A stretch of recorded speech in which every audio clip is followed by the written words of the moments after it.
Welcome back, this is the supercut of A Wolf Amongst Lions by Kallypso.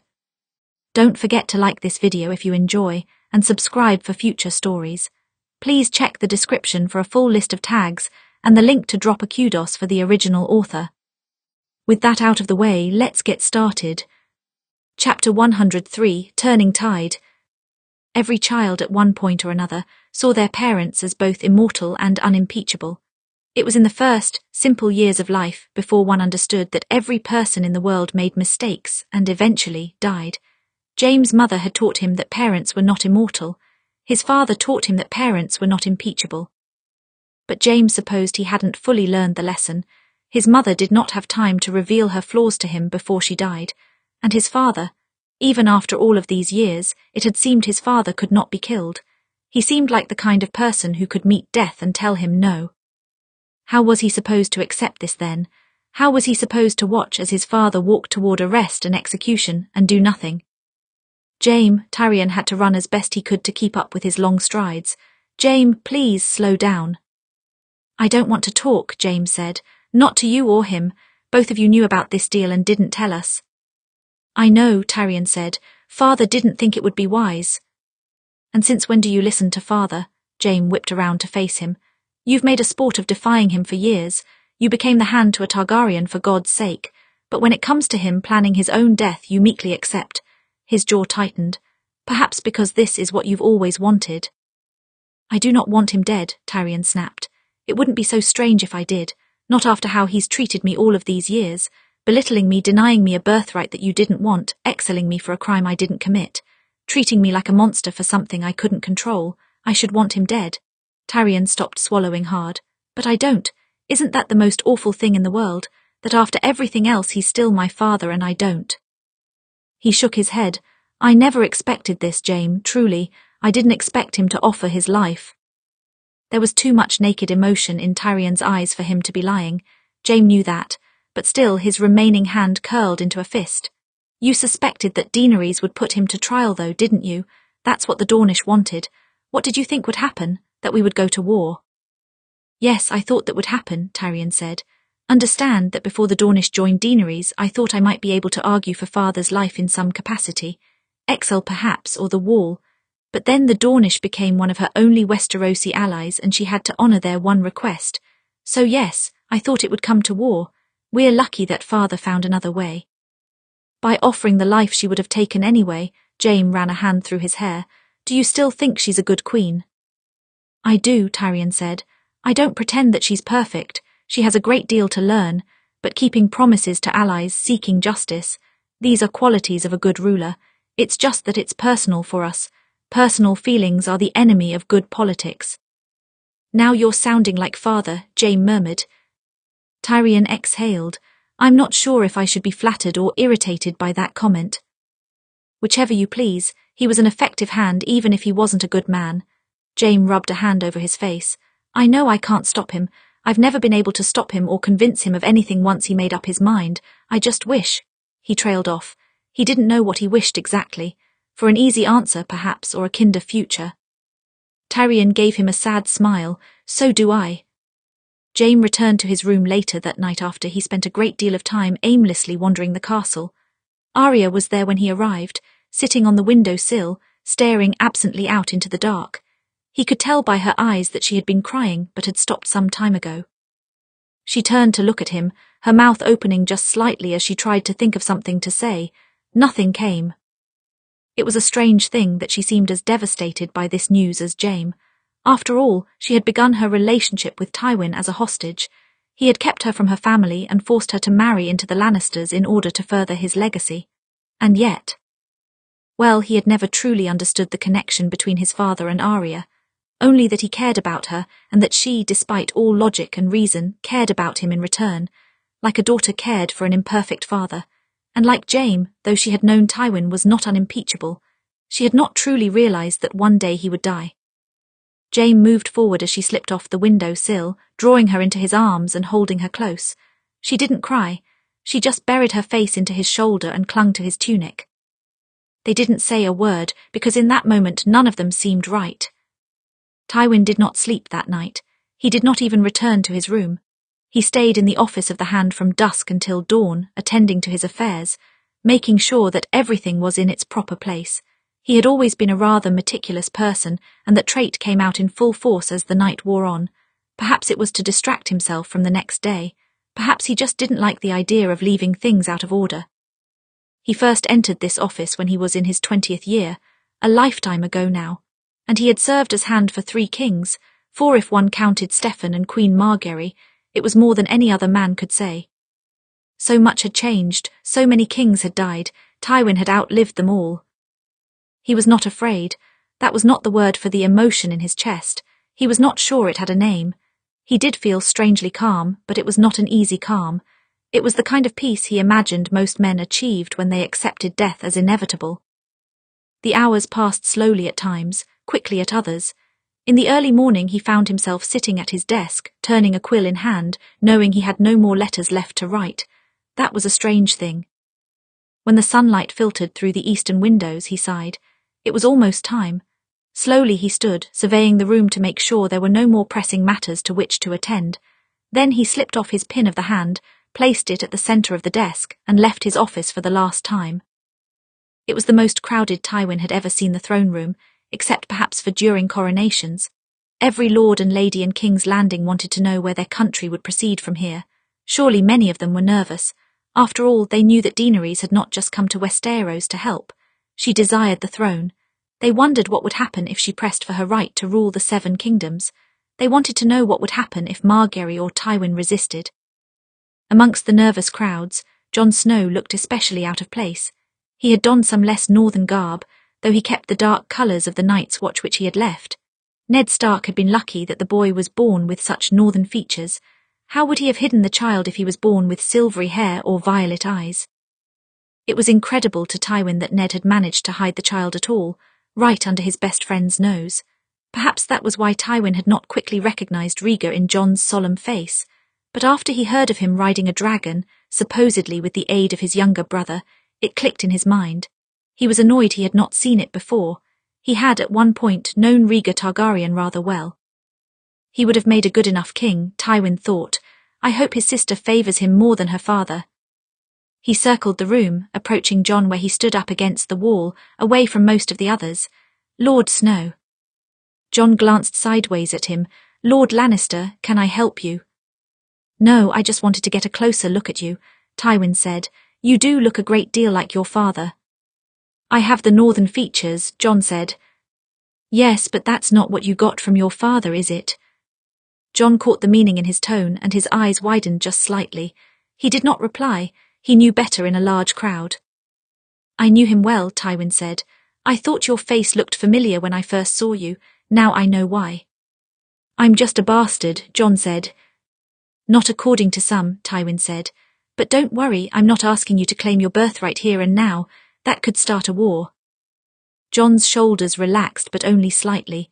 I hope to never claim my birthright. I don't want it. I wouldn't be able to manage it. Not without help, Tywin agreed.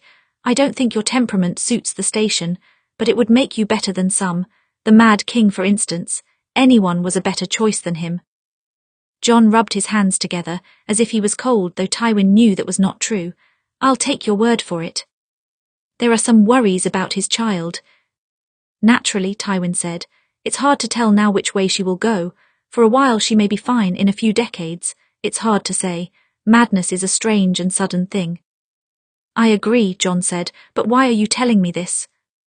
I want to know that if some time in the distant future, despite any of your reservations, you might claim your birthright if it was the only option.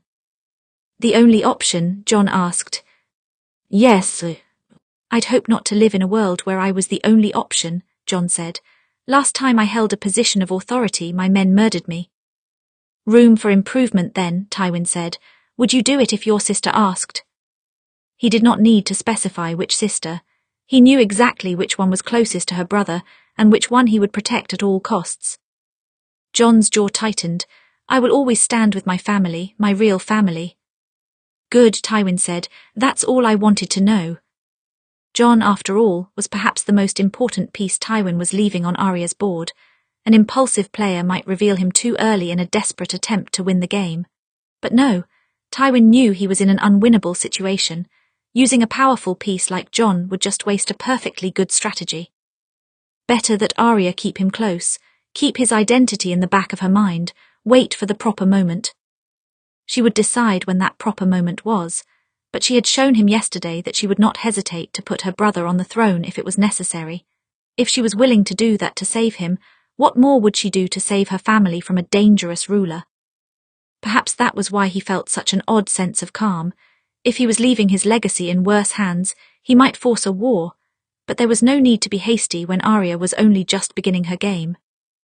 Arya thought about not attending court, simply because she did not want to tempt herself into doing something stupid, but then it would be weakness not to attend, and it was not as if Tywin's arrest was the only thing to occur. This was going to be a time of many changes, a meeting that the Maesters of Old Town would write about with great interest for years to come. Had a ruler ever peacefully turned over his crown in the history of the realm? To a son perhaps, but to a rival faction? Arya could not think of any instances. She supposed Tywin Stark had knelt to Aegon the Conqueror some time ago for the good of his people, but that was only after several other families perished in the fires of the dragons. If Margaery kept hold of her son's crown, the country would be doomed to another disastrous war. It was fortunate that she was willing to surrender. It was fortunate that Tywin was willing to do the same. She saw him in the crowd when she entered, stepping away from her brother's side. Jon looked a bit shaken from whatever he had said, and Arya's eyes narrowed slightly as she made her way through the gallery to find him. "Everything all right?" she asked. "Tywin Lannister knows the truth," Jon said. "Did someone tell him?" "I did," Arya thought, but she told a slightly different truth. "He figured it out on his own. Flying on dragon back makes you a bit notable, Jon, and he did know your father." "I'll have to avoid others who did," Jon said. "It shouldn't be a difficult job," she said. "Most of them are dead." And Tywin would soon be joining them if the trial proceeded as planned. She looked for him again in the crowd and found him taking his place next to Jaime. They spoke to each other in low voices, and though Jaime's expression was grim, it was clear that he had accepted the plan. Tywin rested a brief hand on his shoulder. "Are you all right?" Her mother's voice at her shoulder made her jump slightly, but she relaxed when she turned to face her. "I'm as well as I can be." Her mother smiled softly, tucking a curl behind her ear. "If you need to hold on to something today, you can hold on to me, in lieu of a knife." Arya let out a single laugh. "Thank you." Nearly everyone of importance was here now, including representatives from the north to the south. The Starks, the Lannisters, the Greyjoys, the Tullys, the Tyrells, the Baratheons, the Martells, and the Targaryens. Daenerys stood with her own people, dressed in white gown which matched her hair. She was a vision for anyone to behold. She knew what was happening today, though to most it would be a surprise, and she was prepared to make an impression. Last of all to enter the room was Margaery. She was as much of a vision as Daenerys, dressed in a gown of green with golden flowers stitched along its hem. Her crown, a golden piece that resembled antlers, sat amongst her dark curls. When she entered the room, quieted and turned to watch as she took a seat on the throne.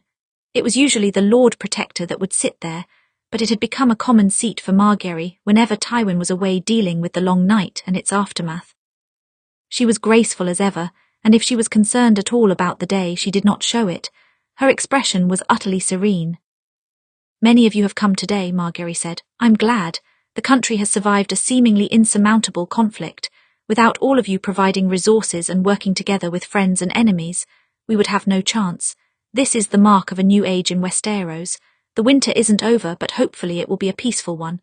She looked around. "It's in times like these, in the midst of winter, when we must think about what is best for the country. And we can all agree that another war is not what is best." There was a murmuring of agreement through the room, and more than one lord glanced toward Daenerys, who was standing calmly in the midst of her people. "Certainly if a tyrant had crossed the waters, we would have no choice but to fight," Margaery said. "That is what honor demands. It is fortunate then that the woman who came to Westeros is not a tyrant. After all, she fought for the living, and for the country as a whole, when she could have easily waited on Dragonstone and let the dead crush us before taking the throne. She could have demanded the crown in exchange for her help. With dragons on her side, she had no need to be charitable. But she was none the less. She worked for the good of the country with no promise of a crown. There was a promise, Arya thought, just not a guarantee. Tywin had promised Daenerys a peaceful transition onto the throne in exchange for her help, but it was a deal struck behind closed doors and thus unknown to the world, and since very few knew the truth, Daenerys appeared a selfless hero to the masses. She was a hero. Trusting Tywin Lannister was a gamble, especially for her who did not know him, and Arya did believe she truly wanted to help the people, but she was not completely altruistic. How many more heroes in the books of Arya's childhood were the same? How many deals behind closed doors had allowed them to reach such heights? Tywin had told her once during their lessons to distrust how the Maesters wrote about heroes and villains of history. You can trust the events they recount, who won, who lost, how many died, but when they write about the people, doubt them at every turn. There are books that called Robert a good king because he was on the throne, and we all know that wasn't true. Why shouldn't the great Targaryen kings have been painted in the same way? Arya was beginning to understand that message now. She had no doubt that history would cast them all into simple roles of hero and villain with time. Soon enough it would forget everything about their real selves besides their names, and eventually even those might be lost. I've spoken with the Lord Protector at length about this matter, Margaery continued on. My son is young and over a decade away from behind able to take on the throne. A regency is a volatile time and rarely do they last so long, so to avoid any further conflict which might strain our country to its breaking point, I think it best that the crown pass to Daenerys, the last Targaryen. Now the murmuring in the court rose to a dull roar, some concerned, some shocked, some angry. There were all sorts of reasons to call this rather unprecedented moment into question. Some would not want Daenerys on the throne because she was a Targaryen, others because she was a woman, others because, well, both of those reasons. But then again, none of them wanted to fight an unwinnable war. None of them wanted to fight a dragon. So while doubt rose up in the throne room, no one was bold enough to express loud dissent, especially when even Tywin Lannister himself stood by and allowed it to happen. His expression was that of a man for whom everything was going exactly as planned, and Arya supposed it was. Daenerys stepped forward from the crowd. She was shorter than most of those in attendance, but her presence filled the room. Every step was measured. Her expression calm but gracious. Margaery stepped down from the throne as she approached, reaching out to take her hands. What a friendly smile she had on her face. No one would guess that she was anything but joyful to give up her crown. Forgive me, I do not believe my crown will suit you, Margaery said, but I know that the crowns of your ancestors remain. You can choose which you will wear. You have my thanks, Lady Baratheon, Daenerys said, accepting Margaery's friendly gesture. Truly, you are a good woman. The Stormlands will be lucky to have your leadership, and your son's leadership when he comes of age. Margaery smiled and nodded. Then she stepped aside and gave Daenerys a clear path to the throne. Daenerys looked upon the great chair made from the swords of her family's enemies. She did not rush for it. That would not be queenly. Rather, she took a deep breath and glided up the steps. The room held their breath as she did. They watched in silence as a Targaryen and lower herself onto the throne. No one protested. No one stepped forward. No doubt they were thinking of the dragon just outside. They were thinking of Daenerys' allies standing about the room eyeing possible dissenters. Others seemed to smile when they saw a Targaryen restored. For them, it was back to the way things were supposed to be, a sane Targaryen on the throne. All was right with the world. Lady Margaery was a wise ruler. I'm sure she will raise her son to be just as wise, Daenerys said. For that reason I name Steffon Baratheon my heir, as I currently have none of my own. That seemed to pacify some of the crowd.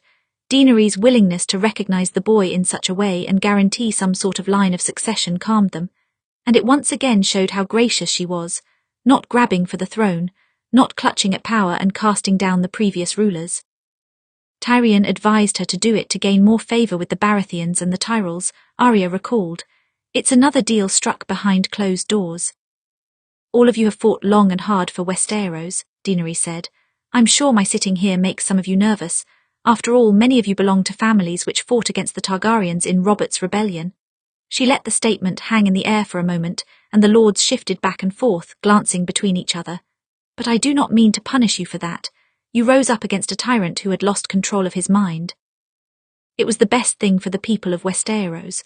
I will not punish sons for the deeds of their fathers. I will not punish anyone for their ancestors, so long as you do not judge me by my father. Everyone here fought to save Westeros from the threat to the north. If you swear fealty to me, the past is forgiven. I swear that to you. Arya knew she intended to keep that promise, to everyone but one man, but the Dragon Queen did not call on him yet. "Lord Stark," she called out. Robb moved forward through the crowd and stood before the throne, looking up at Daenerys. "You're the eldest son of Eddard Stark who fought with Robert throughout the rebellion," Daenerys said. "I am, your grace," Robb said. "Your father by all accounts was a good man," Daenerys said. "Honourable, he would not have risen up against my father unless he saw no other way, and my father did awful things to your family. I will not deny that. I hope to correct those errors." She lifted her chin. "But before the Starks and Targaryens clashed, they were allies for many years. I hope to continue that and keep you in your position of warden in the north." "You have my thanks, your grace." Robb took a deep breath, then lowered himself to the ground in front of her throne. "And I give you my word that the north will be your allies. You protected my people from destruction and helped us greatly at the Twins and Harrenhal. We will honour that." Daenerys smiled. "Then I will honour my promise. Rise, Robb Stark, Lord of Winterfell and Warden of the North." Robb obeyed. "Thank you, your grace, if I may, I have one other small request." "And what is that?" Daenerys asked. "My brother Jon," Robb said. "He's a bastard of the Starks, a bastard of the North, but without his determination, the people of Westeros would never have united. I trust him with my life, and I wish for him to be given the name Stark rather than Snow." Another murmur throughout the crowd. It was not uncommon for fathers to legitimize their bastards when no heir was present, but it was rare for a brother to legitimize a brother who could be a threat to this rule. None of them know Jon, Arya thought. He would never harm Robb or the children. Arya looked to her mother. Ordinarily, Catelyn would protest this development. She had once seen Jon as a threat to Robb as well, but now that she knew the truth, she offered no protest at all. "Jon Snow," Daenerys called out, "come forward." Jon did, moving nervously through the crowd. Arya could see that every eye turned toward him. He knelt before the throne. "Your grace." "You were a hero in the long night," Daenerys said, "and you have proved as honourable as your father. I believe you are well worthy of your family name, so rise as Jon Stark, from this day until your last." Jon stood, and Arya thought she saw tears glistening in his eyes. Though Arya dreaded what was about to happen to Tywin, she felt a surge of happiness in her chest for her brother. He deserved this. He deserved to feel a part of them because he was. And now his true name will be hidden, Arya thought, for as long as possible. Daenerys called forth other major families of the realm. She thanked the Tyrells for their loyalty to her house in difficult circumstances during the rebellion and their tireless efforts to supply the realm with food in the winter. Naturally, she would keep them the wardens of the south. She thanked the Tullys for their defence of the Riverlands and promised to see the land devastated by the long night restored. And of course she thanked her allies. To Yara Greyjoy she returned the Iron Islands on the condition that they no longer pillage the western shores. The Martells she thanked for being some of the first to support her, and she declared her intention to marry Quentyn Martell, one of Oberyn's nephews, in order to reforge an alliance between the Martells and the Targaryens, one with a kinder end than the last one. All things considered, Daenerys knew exactly what each family wanted to hear and how to appease them. Arya guessed that most of that knowledge came from Tyrion. There was one notable family she was ignoring, and everyone in the room knew it. The Lannisters. They wanted to know what would happen to the Lannisters. What would Daenerys do with the man who murdered her father and the man who was allegedly behind the deaths of her niece, nephew and sister-in-law? Arya kept glancing at Tywin, watching his expression. It had not changed at all. At last Daenerys paused and seemed to let out a breath. "Jaime Lannister." Jaime stepped forward from the crowd. His shoulders were rigid and his jaw tense, but he stood before Daenerys like all of the others. "They often call you Kingslayer here," she said, "because you killed my father. For quite a long time I resented you for that. My brother Viserys told me you were a vicious traitor and an oath-breaker." "I am an oath-breaker, your grace," Jaime said. "It's just in this case I judged that the oath was meant to be broken." A murmur went through the crowd, and Arya heard a few whispers of Kingslayer from people nearby. Her eyes narrowed, wondering if there was any rule against her fighting them. "Oaths are sacred," Daenerys said, "and if you had broken yours merely to save yourself as the rebellion came to an end, I would surely have you punished for it. However, your brother tells a different story. He says that you discovered Aerys' plan to destroy the whole of King's Landing with wildfire. He was about to put that plan into action when you killed him. If that is true, you must have saved every soul in the city. How many is that, Sir Jaime? 500,000, Jaime murmured, lowering his gaze. This was a story he had only told to a few people because he did not think anyone believe him. Now every soul in the room heard it from the lips of their new queen. Why did you not tell the truth then? Daenerys asked. Why isn't this common knowledge? To be honest, no one much cared what I had to say after that, Jaime said. I knew they wouldn't believe me. Well, I may not have trusted you, but I do trust your brother to be a good judge of character. If you saved so many people when you killed the king, then you're right. It was a worthy vow to break, whether he was my father or not. Sometimes our oaths conflict with true justice. She lifted her chin. If you kneel, Sir Jaime, I will make you Warden of the West and forgive you for your past crimes. Jaime let out a long breath. He glanced for a moment over his shoulder back to his father. Tywin gave him only a small nod. Then Jaime knelt. You are kind, your grace, he murmured. House Lannister will serve you as we served the Targaryen kings before. It was an unprecedented move of mercy from Daenerys. Most rulers would not forgive those who struck down their fathers. She had established herself as a benevolent ruler in the last few hours, which Arya supposed was the point. Because there was one man to whom she would not show mercy. Everyone else in the hall seemed to suspect it much. Daenerys named Lord Tywin's son Warden of the West rather than Lord Tywin himself. She had blatantly passed him over. Tywin had not protested to it, and had even given his son his approval. Those standing nearest to him must be wondering if he had expected all of this to happen, expected to fall from his post as Lord Regent and Hand, and expected his son to be forgiven. He's not wearing his pin, Arya realized. He came today without it. She wondered how many others had noticed it. It was a clear show that he was still in control of the situation. Lord Tywin Lannister, Daenerys called out as Jaime returned to his place in the crowd. Arya had never heard the hall quite so silent before. Everyone turned to look in the direction of the Lord of the Rock as he stepped forward to stand in front of the throne. He did not have the look of a man who would soon be dead, and perhaps that made it all the harder for Arya to watch him standing there. You have my thanks for your assistance during the long night, and after, Daenerys said. You've done a great deal for the realm in that time, and as Margaery Baratheon said, you agreed to my ascending to the throne. I am grateful for that. She let out a breath. I said before I would offer forgiveness to all those who kneel. However, there are some crimes that are beyond forgiveness, and you are accused of one of those crimes. Am I? Tywin asked, and who is accusing me? The Martells, Daenerys said, for the deaths of Princess Elia and her 2 young children. Their deaths, by all accounts, were gruesome, and unlike my father, they were all innocents. Are you guilty of their deaths? The Mountain is surely guilty, Tywin said, but I was not there when they died. That does not matter if you gave the order, Daenerys said. The Mountain was a wild dog. Sometimes he went beyond his orders, Tywin said. Some would say that still makes you guilty, Daenerys said. Lords are responsible for the actions of their soldiers and bannermen after all. Yes, some would say, Tywin said, but in this case I suppose it only matters what you would say. If Daenerys had hoped for a clear confession, Tywin was clearly not willing to oblige. That was not his way. He had allowed her take the throne and he was submitting to capture, but he would not make this easy for her. A trial will decide your guilt or innocence, Lord Tywin, Daenerys said at last. All forgiveness has limits, and if you are guilty, you will not be forgiven. I would expect not, Tywin said. Daenerys set her mouth in a hard line. Sir Barristan, arrest Lord Tywin. Arya felt nauseous at the words, and even though she knew this would happen, her heart plunged into her stomach. Joffrey had called for her father's arrest in this same hall. She hadn't been there to witness it, but she knew it had happened. If she had been there, she couldn't have done anything to save him. She couldn't do anything now either, though she was standing only a few feet away. You cannot fight your way through everything, her mother had told her, and though Arya knew it was the truth, it still hurt. Sir Barristan came forth at once to do his duty. No other man was needed.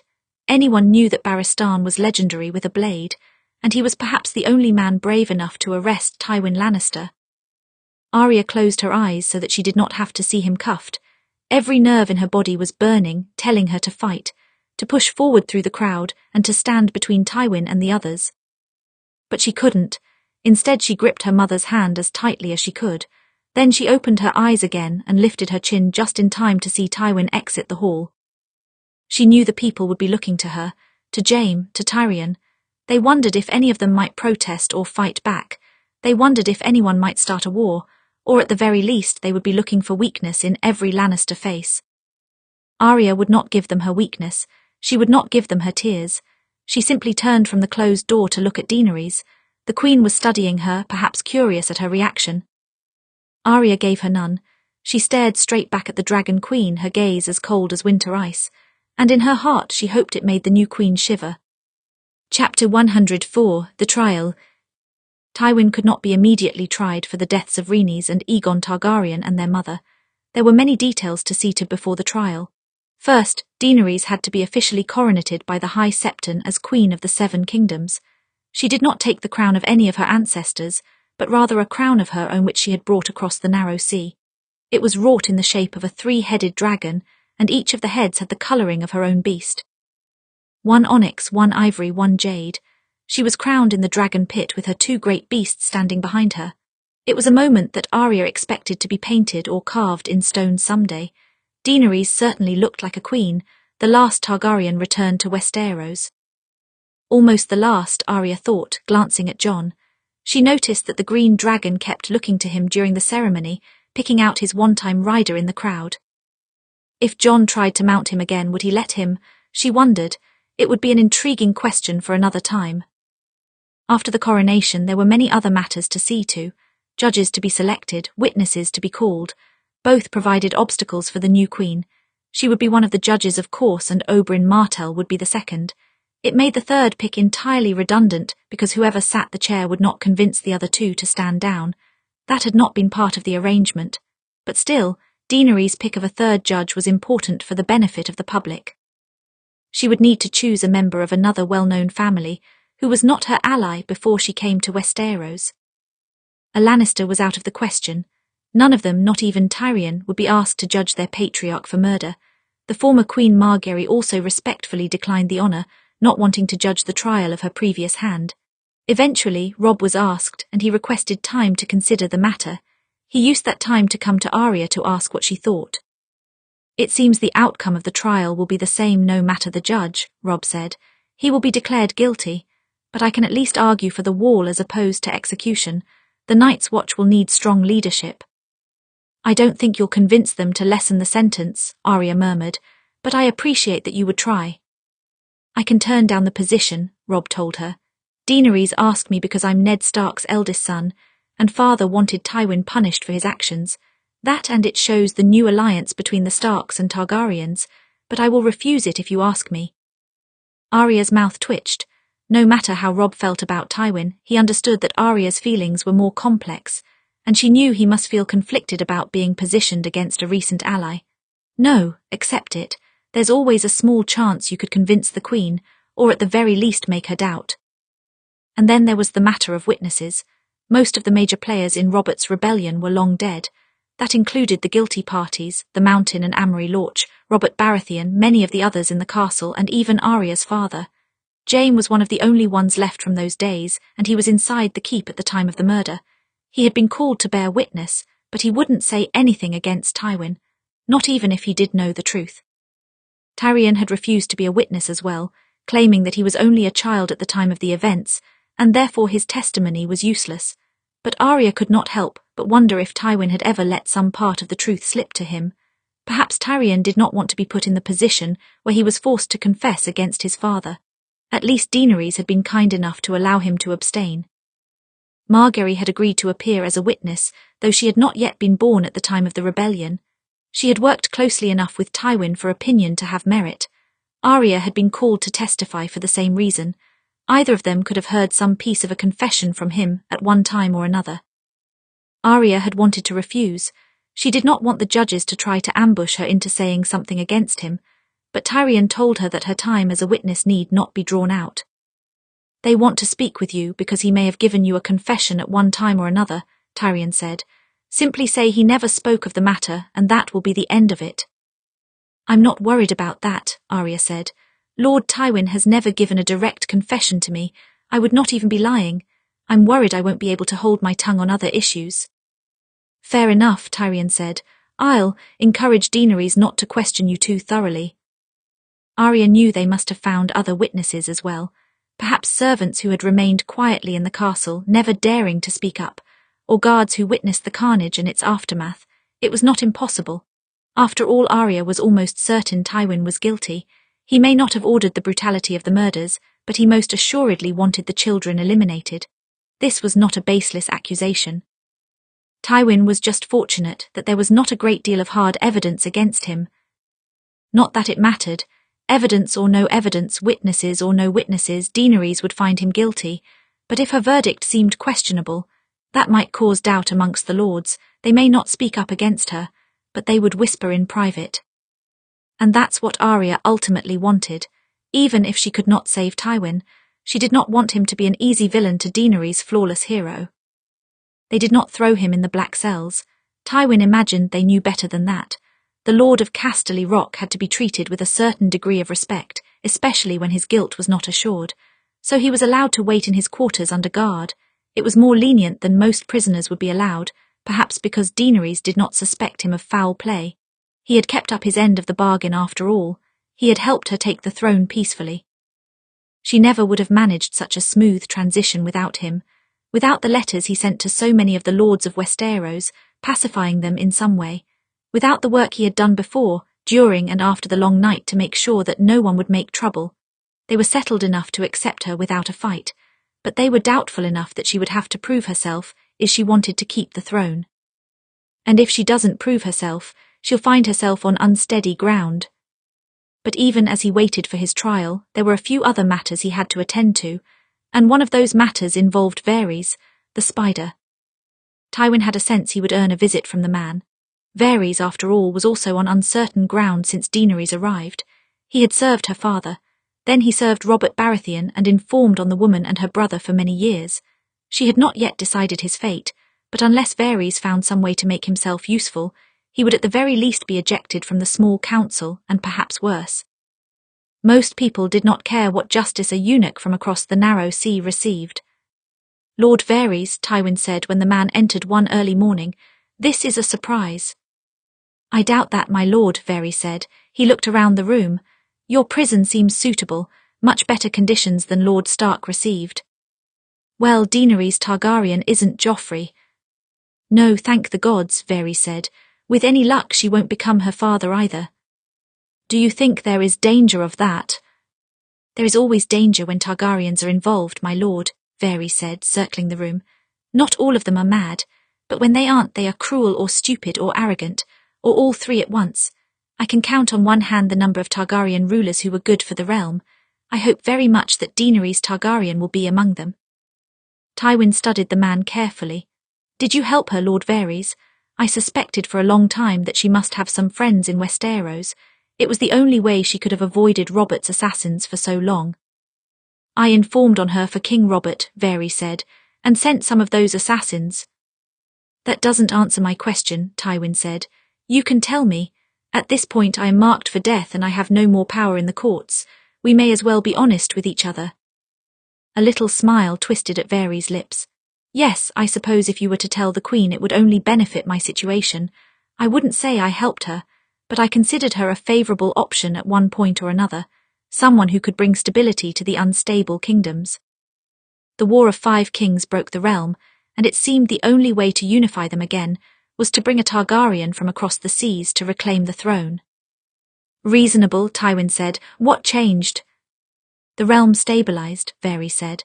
"You made peace with the Starks and crushed Stannis. The Starks crushed the Greyjoy rebellion, and Joffrey was mysteriously killed, giving way to a more reasonable king. There were a few civil wars, but they did not escape their regions and they corrected themselves quickly. I would credit you for all of it, but you never would have managed it if you hadn't found Arya Stark at Harrenhal." "I agree," Tywin said. "She was a fortunate find, one of the few worthwhile things Lord Baelish did before he helped my grandson try to kill me." Varys smirked. "We all knew he would overstep eventually. I wasn't particularly sad to see him go." He sighed. "Regardless, you and Olenna Tyrell nicely wrapped the major families together with arranged marriages and ensured that a war on a massive scale would be avoided. And suddenly, a Targaryen queen crossing the narrow sea jeopardized all of that. But by that point it was too late to really stop her. I expected another massive war even more devastating than the War of the 5 Kings. It seemed unavoidable." Yet here we are, Tywin said. It is a good thing that the long night came when it did. Yes, Varys said, but that's not the only reason we achieved peace. He sat down at the table across from Tywin. I'm not easily surprised. Your arrangement with Daenerys Targaryen, that did surprise me. And how did you find out about that? Tywin asked, not even bothering to feign surprise that Varys knew. I had my suspicions, Varys shrugged. I didn't know for sure, not until you were arrested yesterday. You're losing your touch, Tywin said. Hardly, Varys said. I just don't have enough eyes and ears with Daenerys' people yet, and I am unlikely to remain on her small council. Daenerys will distrust me as a spy who moved from her father to her father's usurper. It's likely you would have to gain her trust in some way, Tywin said. You sound almost as if you mean to propose something, my lord, Varys said. Perhaps, Tywin said, but before I do I want to know something. Where do your loyalties lie? Amusement sparked in Varys' eye. With the realm and what is best for its people, not with any one ruler, not with any one man or woman, with the realm as a whole. And who has the real power in the realm? Tywin asked. Who has the ability to keep Westeros at peace, and deal with Daenerys Targaryen if she happens to go mad? Varys smiled and he tilted his head to the side. I think we both know the answer to that, my lord. She's been on the rise for quite some time, and stabbing the Night King in the heart never hurts. No, it did not hurt at all. Well, if our minds are aligned in this matter, Tywin shifted forward, then I have a task for you, Lord Varys. Court and the following coronation had gone about as Tyrion had expected, but Queen Daenerys was quite nervous about the trial. Only now did she really understand how difficult it would be to sentence his father to death without a proper confession. She could do whatever she wanted, of course, but she wanted the people to view her as just and fair. And to earn that, she would have to convince them of his guilt. The people know that Tywin Lannister is ruthless, Daenerys said as she paced Tyrion's new office. They would not put such an act past him, but I would rather have evidence of his guilt. You won't get hard proof, Tyrion said. You may have some convincing testimonies, but my father is no fool. He does not leave an obvious trail to his crimes. Do you believe that he's guilty? Daenerys asked. Tyrion glanced away, drumming his fingers on the desk. He knew his father was guilty. He had a sort of confession from his father, that the children had to die but that he had not ordered Elia Martell's death. He didn't care about her, but he hadn't ordered it. Tyrion knew that if he gave that testimony, Daenerys would take it as fact. But he did not want to take the stand against his own father. None of the lords and ladies of Westeros would respect him as hand if he did, and, well, he also couldn't bring himself to do it. It does sound like something he would do, Tyrion said. If he did, I don't think he meant for the work to be so brutal. The Mountain has been known to get out of hand. Then he should not have sent He Mountain, Daenerys said. There's no chance of your father confessing to the crime. Of course not, Tyrion said. It would not be in line with his character if he bowed meekly and accepted punishment. No one else would believe it either. It's in your interest that he puts up at least some of a fight. Some of one, yes, Daenerys sighed, sinking into her seat. He kept up his end of the bargain. My transition to the throne was peaceful and he did not protest his arrest. I cannot fault him for that. But whatever I do here, I make enemies. If I were to acquit him or even exile him instead of execution, the Dornish would not accept it and the other houses would see me as weak. And if I execute him, I believe I make an enemy in your sister-in-law. The Dornish versus Arya Lannister, Tyrion said. A kingdom versus one woman. You know it's not just one woman, Daenerys said. She has family in most of the major houses and now she's the hero of Harrenhal, the Night Slayer, and right now she is furious with me. That's true, I won't deny that she's angry, Tyrion said, but she also knows my father planned this.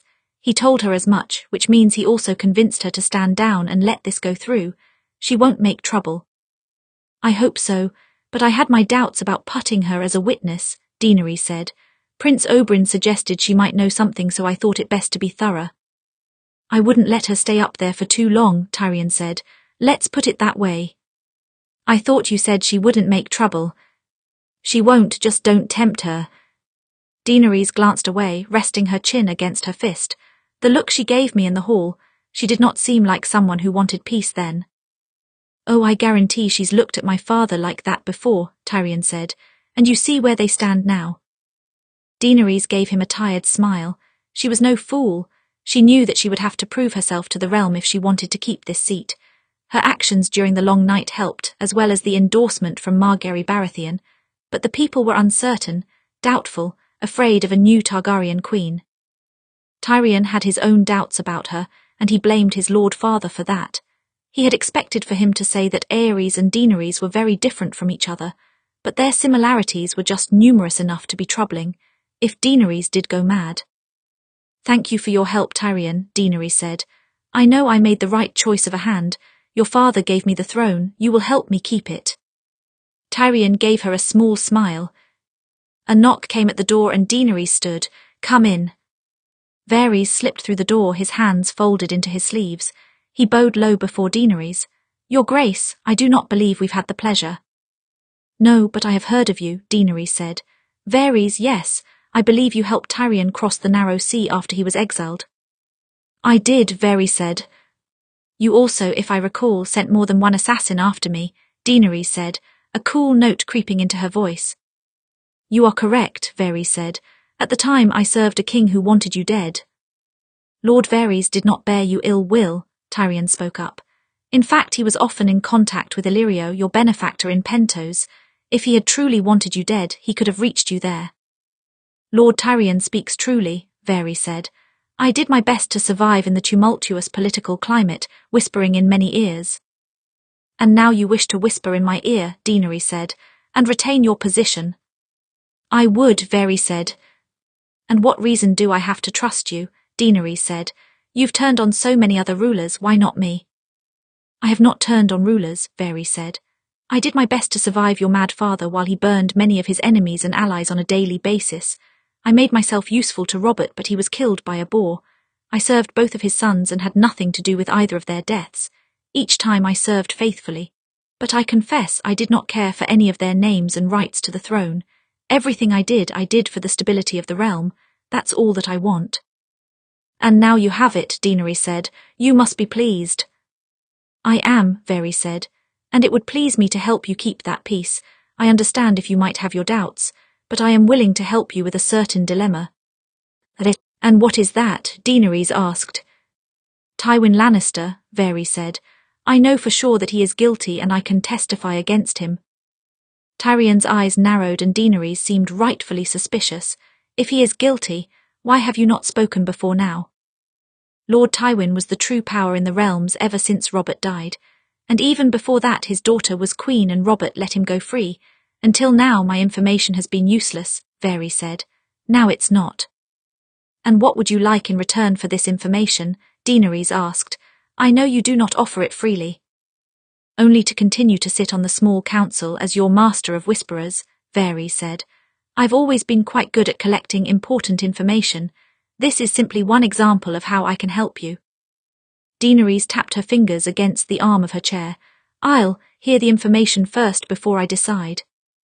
"Naturally, Your Grace." Varys glanced briefly at Tyrion, who still studied him carefully. It was not unexpected that Varys would make a bid to align himself with Daenerys. His position was in jeopardy. He did not usually act against Tyrion's father, but then again, Tywin was now in chains. And how much weight would the spider's words even carry in court? He had a reputation of knowing many things, but very few people truly trusted him.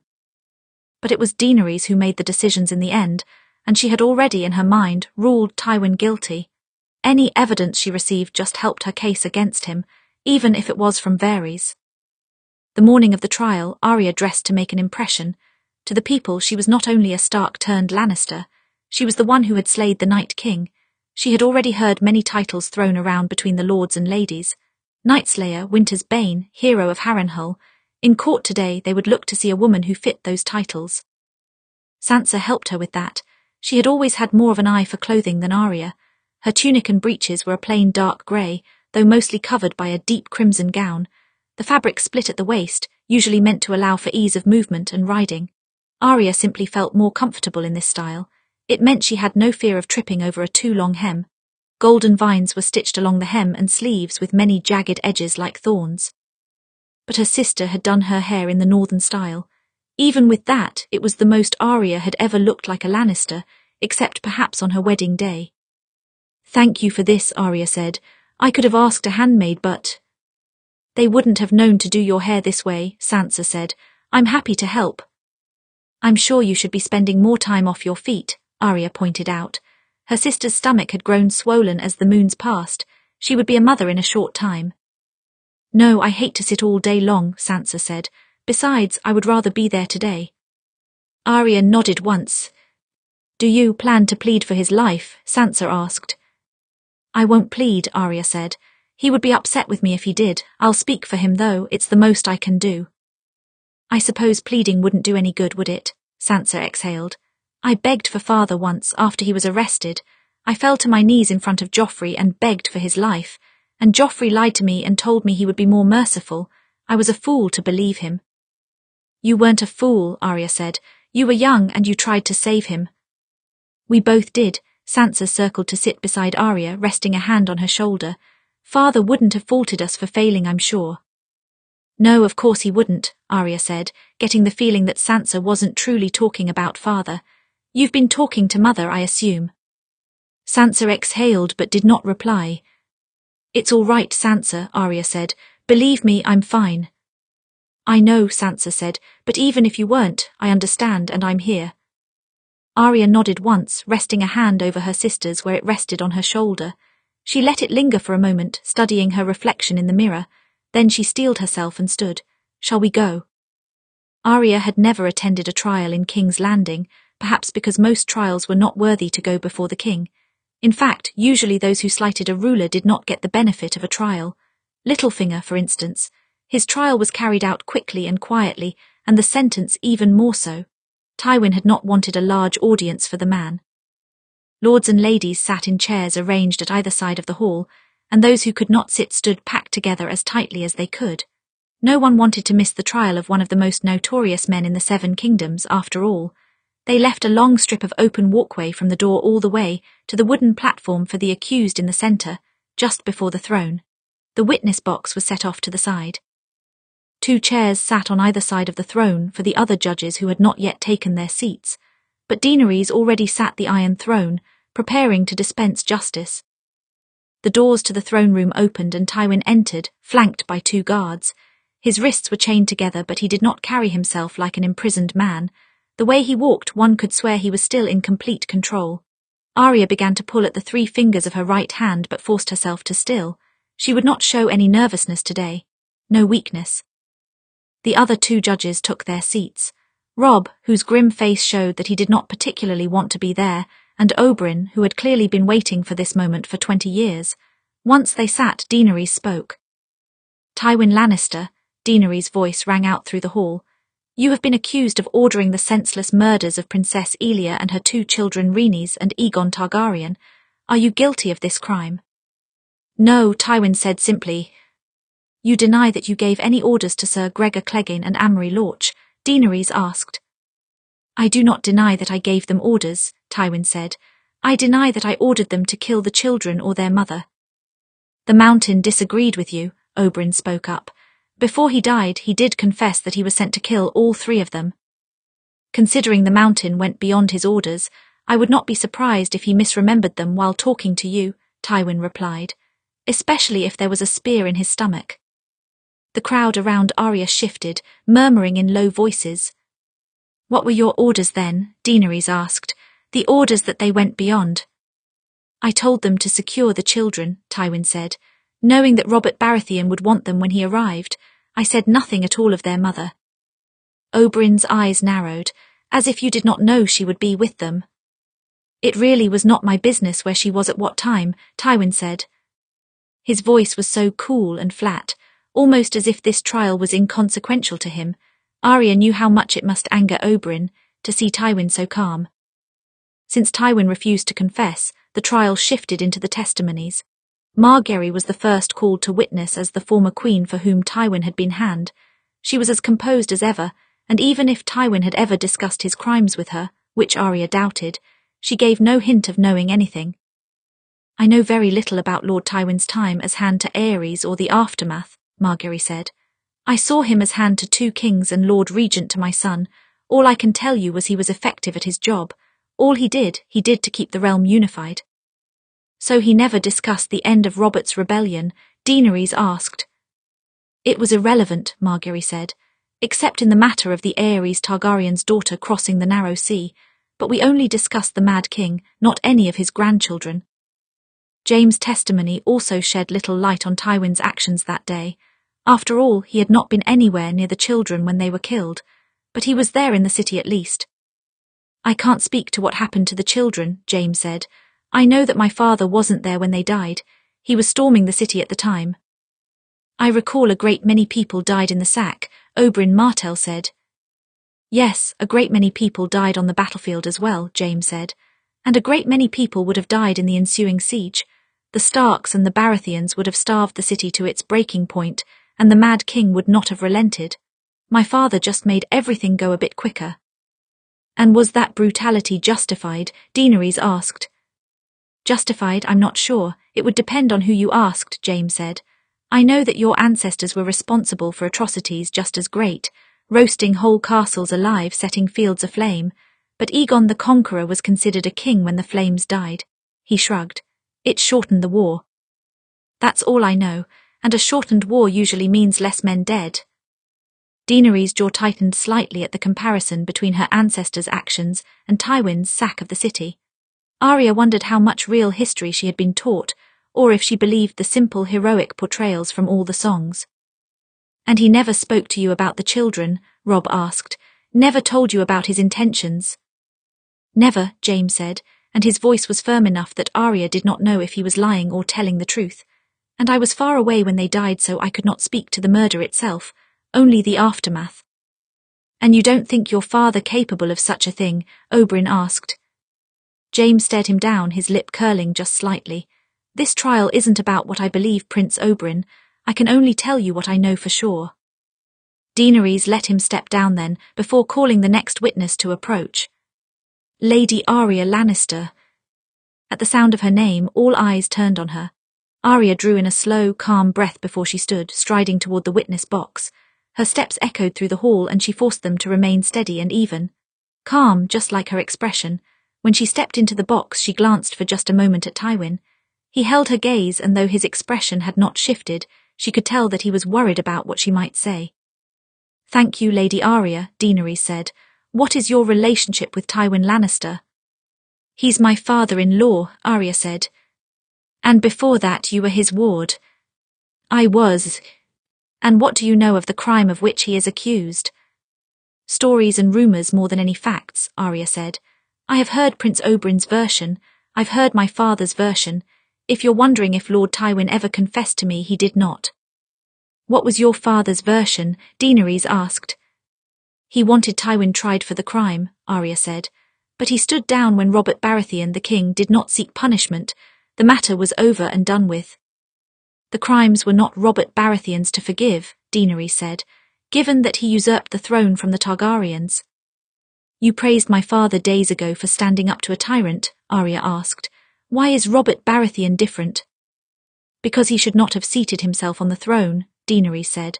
Not when there were some Targaryens left alive, and he made great efforts to assassinate those survivors. As you say, Your Grace, Arya said, this isn't a trial for Robert.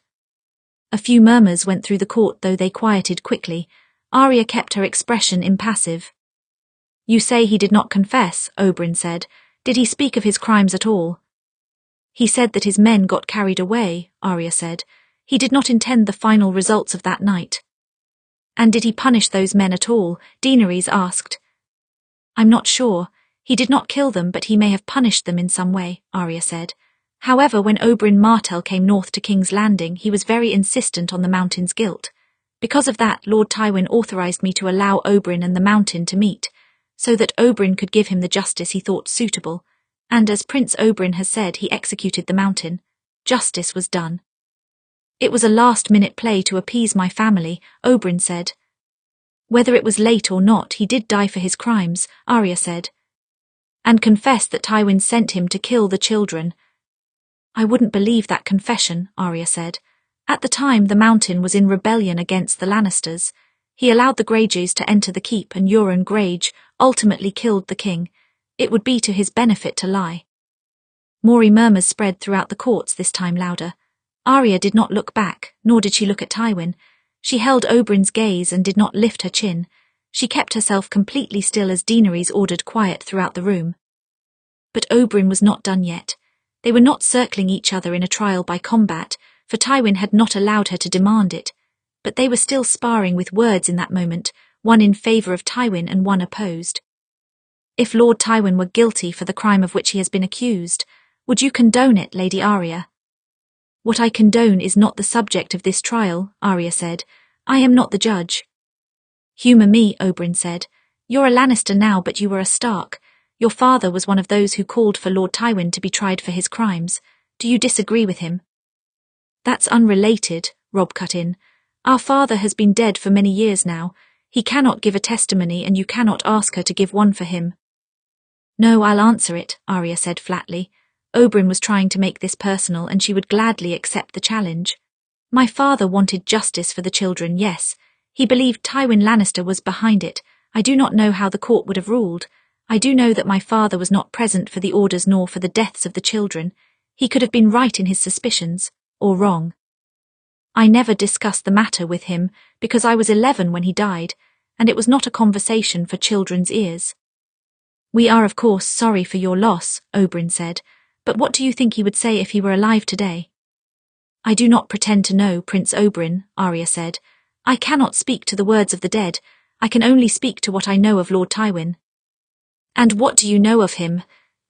I know that if not for him, we would not be standing here, Arya said. Her voice seemed to fill the room and it made her feel stronger. I watched him unify the 7 kingdoms again following the War of the 5 Kings, until families that were once at war were breaking bread. When the Queen crossed the narrow sea, he could have met her in battle, and we all could have slaughtered each other before the Night King ever reached the south.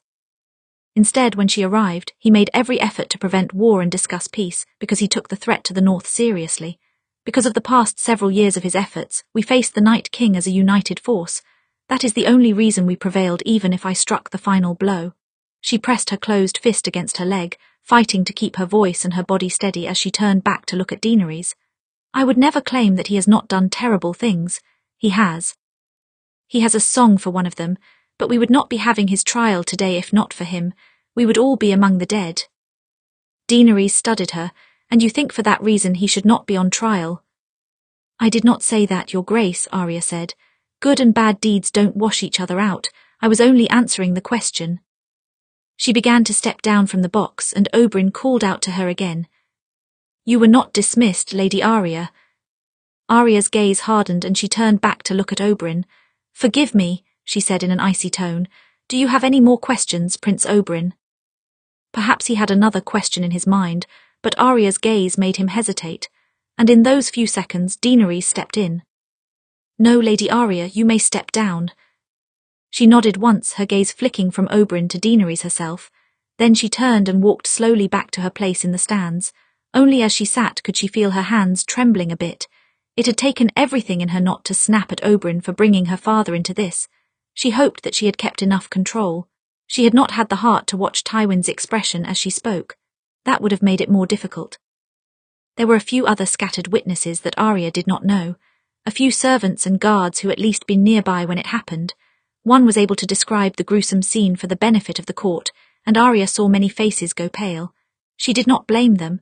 The little princess was stabbed over 50 times, though only one strike would have been enough. The baby boy was smashed against the wall. And Elia was raped, split in half by a great sword, and had her head crushed in the mountain's hands. It made her glad all over again that the mountain was dead. There was nothing conclusive linking to Tywin. All of it was speculation, and then Daenerys called the last witness. Lord Varys. Arya tensed. 7 hells. When she thought about potential threats to Tywin, she had not even considered the spider. He had been master of whispers to Aerys after all, and he managed to maintain his position with Robert. A man could only do that if he was willing to sell out his old masters to find favour with the new. Tywin was the old, Daenerys was the new. Arya looked at Tywin then to see if he had anticipated this new witness. His expression was still a mask, but he must know that if anyone could come up with convincing evidence against him, it was the spider. Lord Varys, Daenerys said, You were master of whisperers to my father. I was, Varys said, and to Robert Baratheon and his sons. That is correct, your grace. And why did Robert Baratheon keep you as his master of whisperers, despite you previously working for my father? Because there is no one better at this job than I am, Varys said simply. I have many little birds and they fly all over the kingdom, listening. Then they return to me and tell me interesting tales. And what interesting tales did they tell you about this case? Oberyn asked.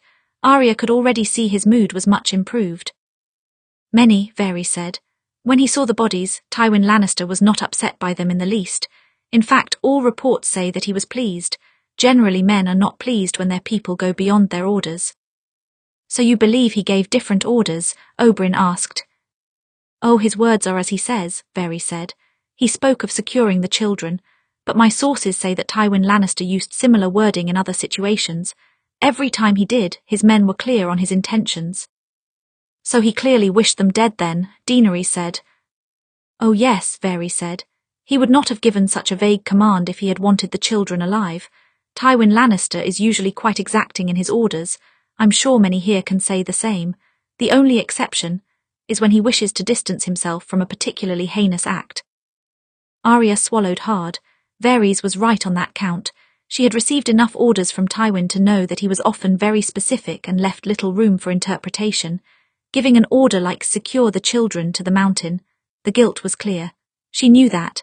She just hated to hear it said out loud. And you say he did not mention Elia Martell? Robb asked.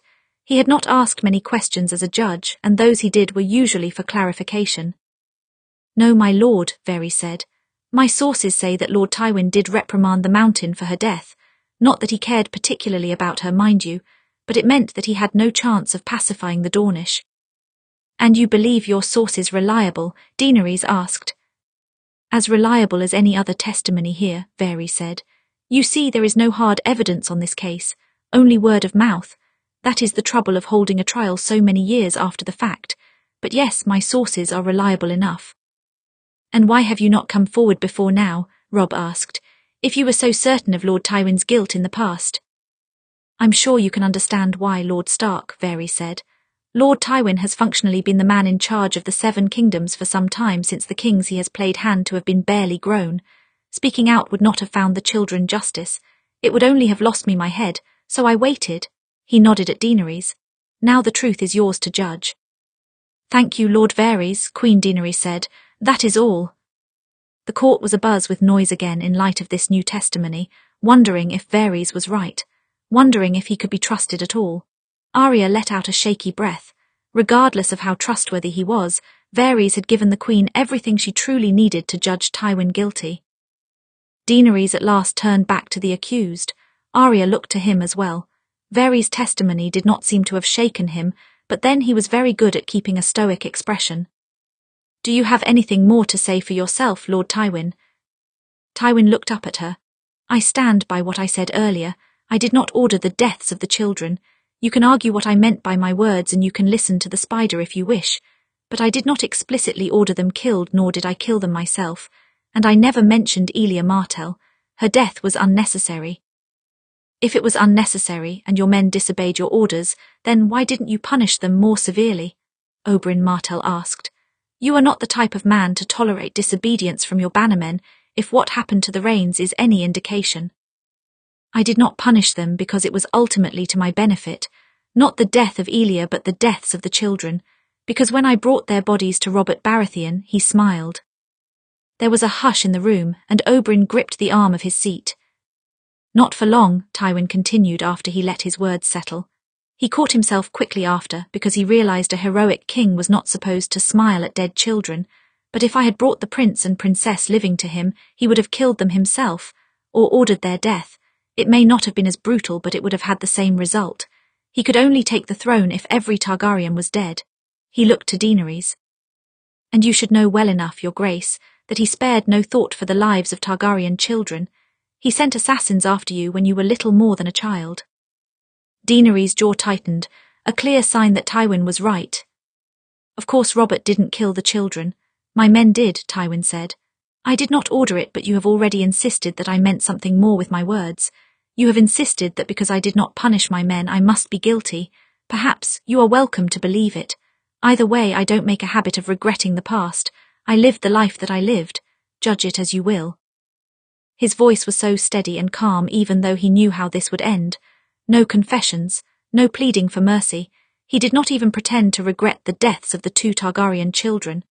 Tywin Lannister was a cold and terrible man, but at the very least he did not try to hide it.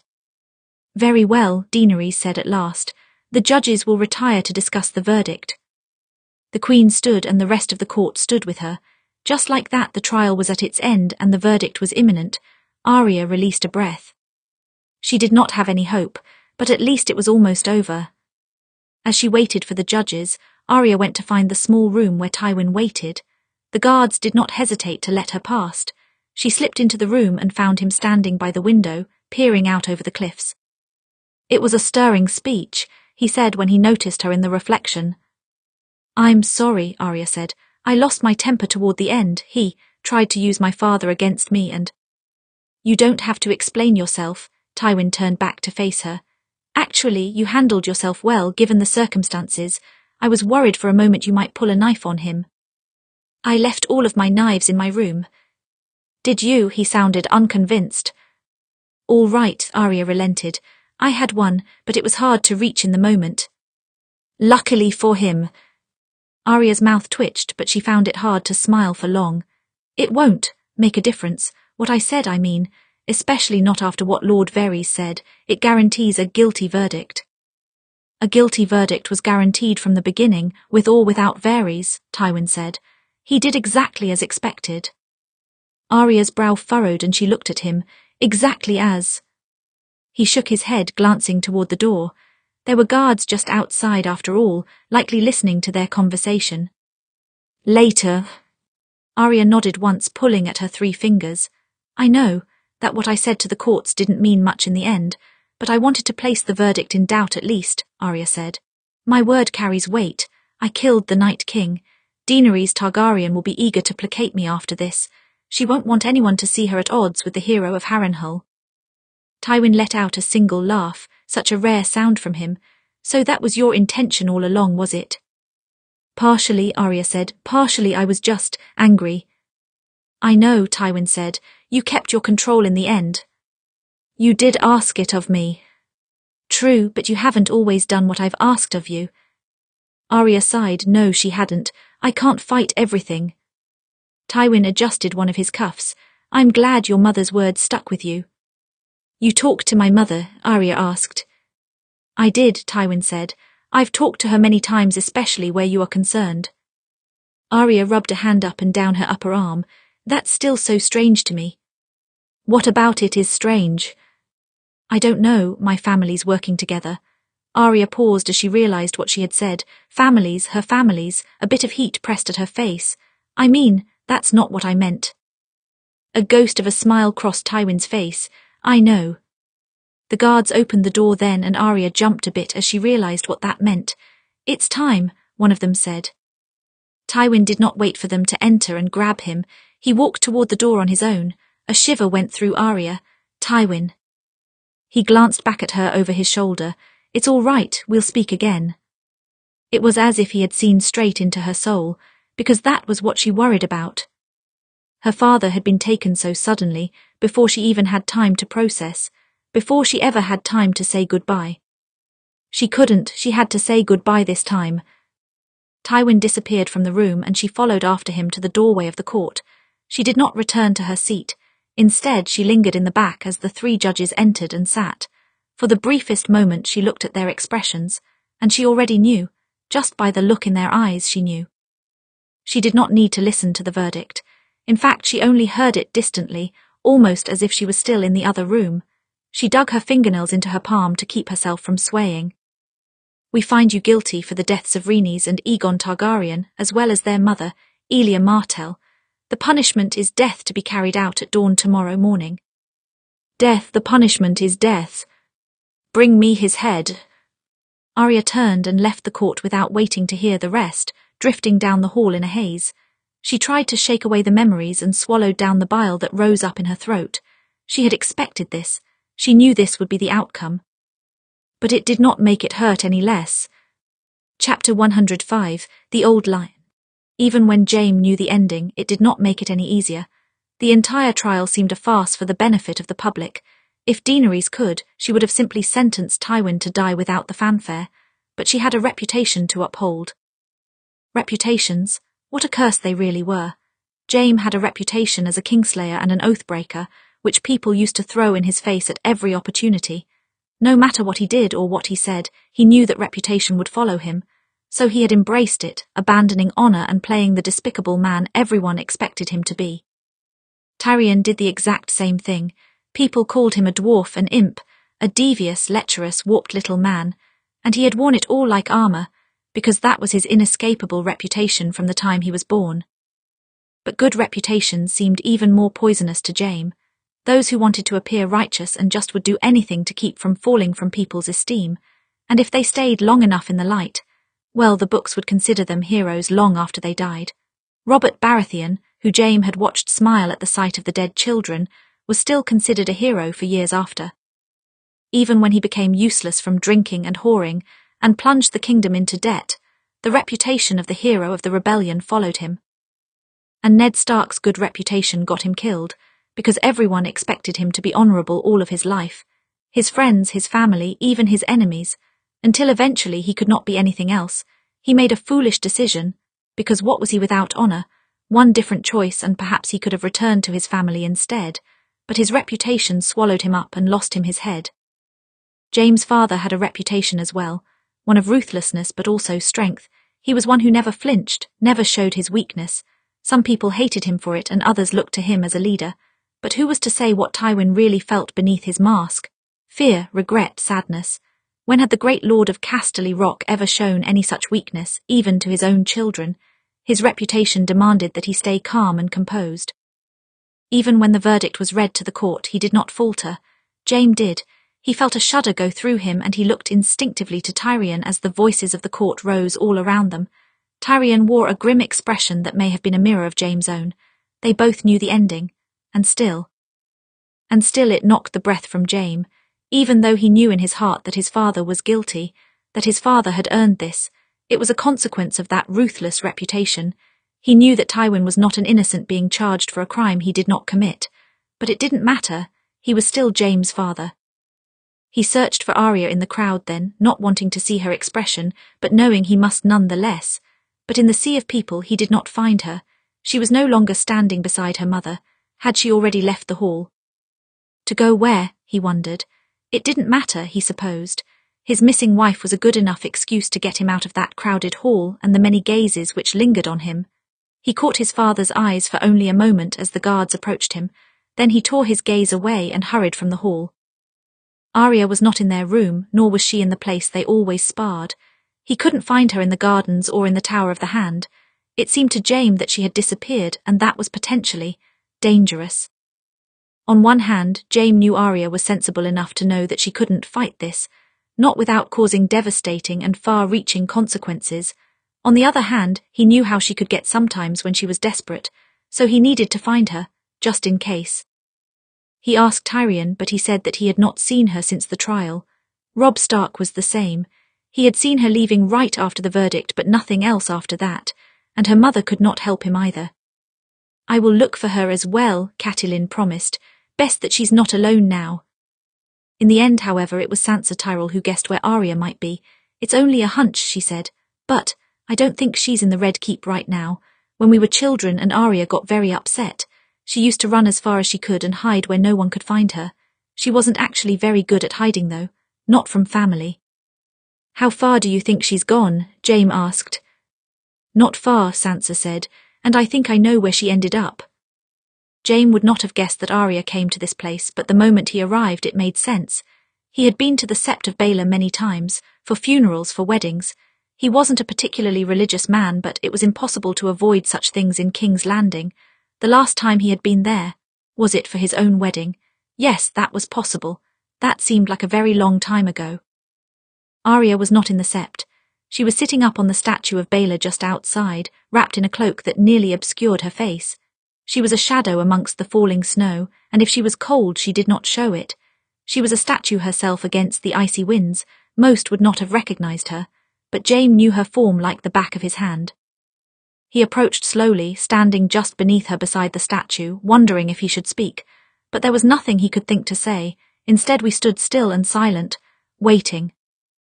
"I've always avoided this place," Arya said at last in a soft voice. "All of the time I lived here, I avoided this place like the plague. I was only ever forced to come here for a few funerals and weddings, and when I did, I don't think I let myself focus on anything until I was inside the sept." She looked up from her hands, staring straight ahead at the steps. "But this was where I was when they brought him out. I was on this statue, watching it all." Jaime let out a long breath. Of course that was what brought her back here. She was tormenting herself with her own helplessness, punishing herself for not being able to do anything. Arya had never been content to sit and watch. She seemed to consider that the greatest possible sin. "I stayed here until Joffrey ordered Elyn Payne to bring him my father's head," Arya continued. "Then I climbed down and tried to push my way through the crowd." She smiled bitterly. "I don't know exactly what I meant to do. I had my little needle of a sword. Perhaps I thought I could kill them all and save him.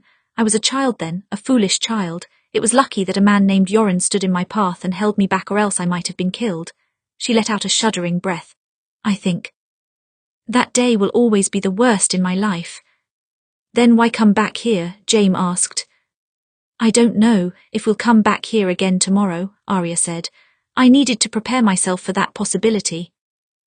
Jaime took a step toward her. "Executions take place in many places, Arya. Not just here, it may be some other place." She nodded once. "And even if it isn't, you don't have to return here," Jaime said. "I think my father would understand." "It's not about what he would understand," Arya said. "People will look for me to be there. They will see it as weakness if I am not present." Jaime looked up at her, not sure exactly what to say. Yes, perhaps the lords would see it as weakness, but would that be so terrible? Was she not allowed to have one moment when she faltered? Of course not, because Arya was in the midst of building a reputation for herself as well. A reputation that walked a very fine line between her father and his, mercy and ruthlessness, respect and fear, wolf and lion. It would be a difficult reputation to uphold, and somewhere along the line, Jaime was sure it would eat her alive. It already was. And yet, what choice did she really have? "Well, there's no need to put on a show of strength until tomorrow," Jaime said at last, reaching out a hand to her. "So you have no need to sit out here in this cold." Arya looked down at him, glancing from his face to his hand. Then she accepted and let him help her down from the statue. She did not let go of his hand even once they were standing side by side. She clutched it tight in her own. "I'm sorry," she murmured. "He's your father. I should be a comfort to you, not the other way around." "I'm not comforting you," Jaime assured her. "I just think it's best not to tempt the winter. I know you have Stark blood, but still." "I would have been fine," she said. "No doubt," Jaime said, linking their arms and drawing her closer to him as they walked. "You can comfort me later if it makes you feel any better. Inside of the Red Keep, though, I'm not as strong against the snows as you." Her mouth twitched into a small smile as he led her along. Daenerys had not said how Tywin would die, perhaps because she wanted to keep her options open. Tywin had a few predictions, of course. Beheading was the most common method of execution in the Seven Kingdoms. But then again, Daenerys did have dragons, and she had executed more than one soul with dragon fire. He supposed he would prefer beheading. At least he could keep his dignity through that.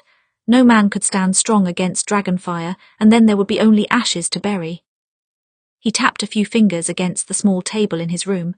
They had returned him to his so-called prison until dawn of the next day, leaving him rather alone with his thoughts.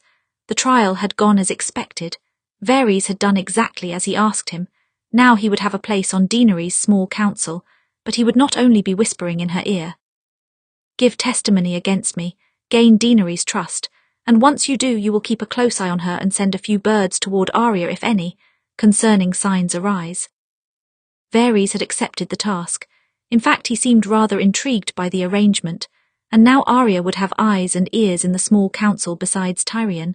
It was an ideal contingency plan, especially if Tyrion ever found himself in a position where he had to watch his step. And of course, Varys had contacts all over the country. In most cases, Tywin would worry about Varys' loyalties, but his actions seemed in line with his claim of serving the realm. And if it was truly the people who mattered to him, then Arya was ideal for him to support. She concerned herself more with the affairs with small folk and seemed to care about their well-being. She cared about most innocents. It was not a trait that Tywin could boast, but it could serve her well in establishing control in the winter.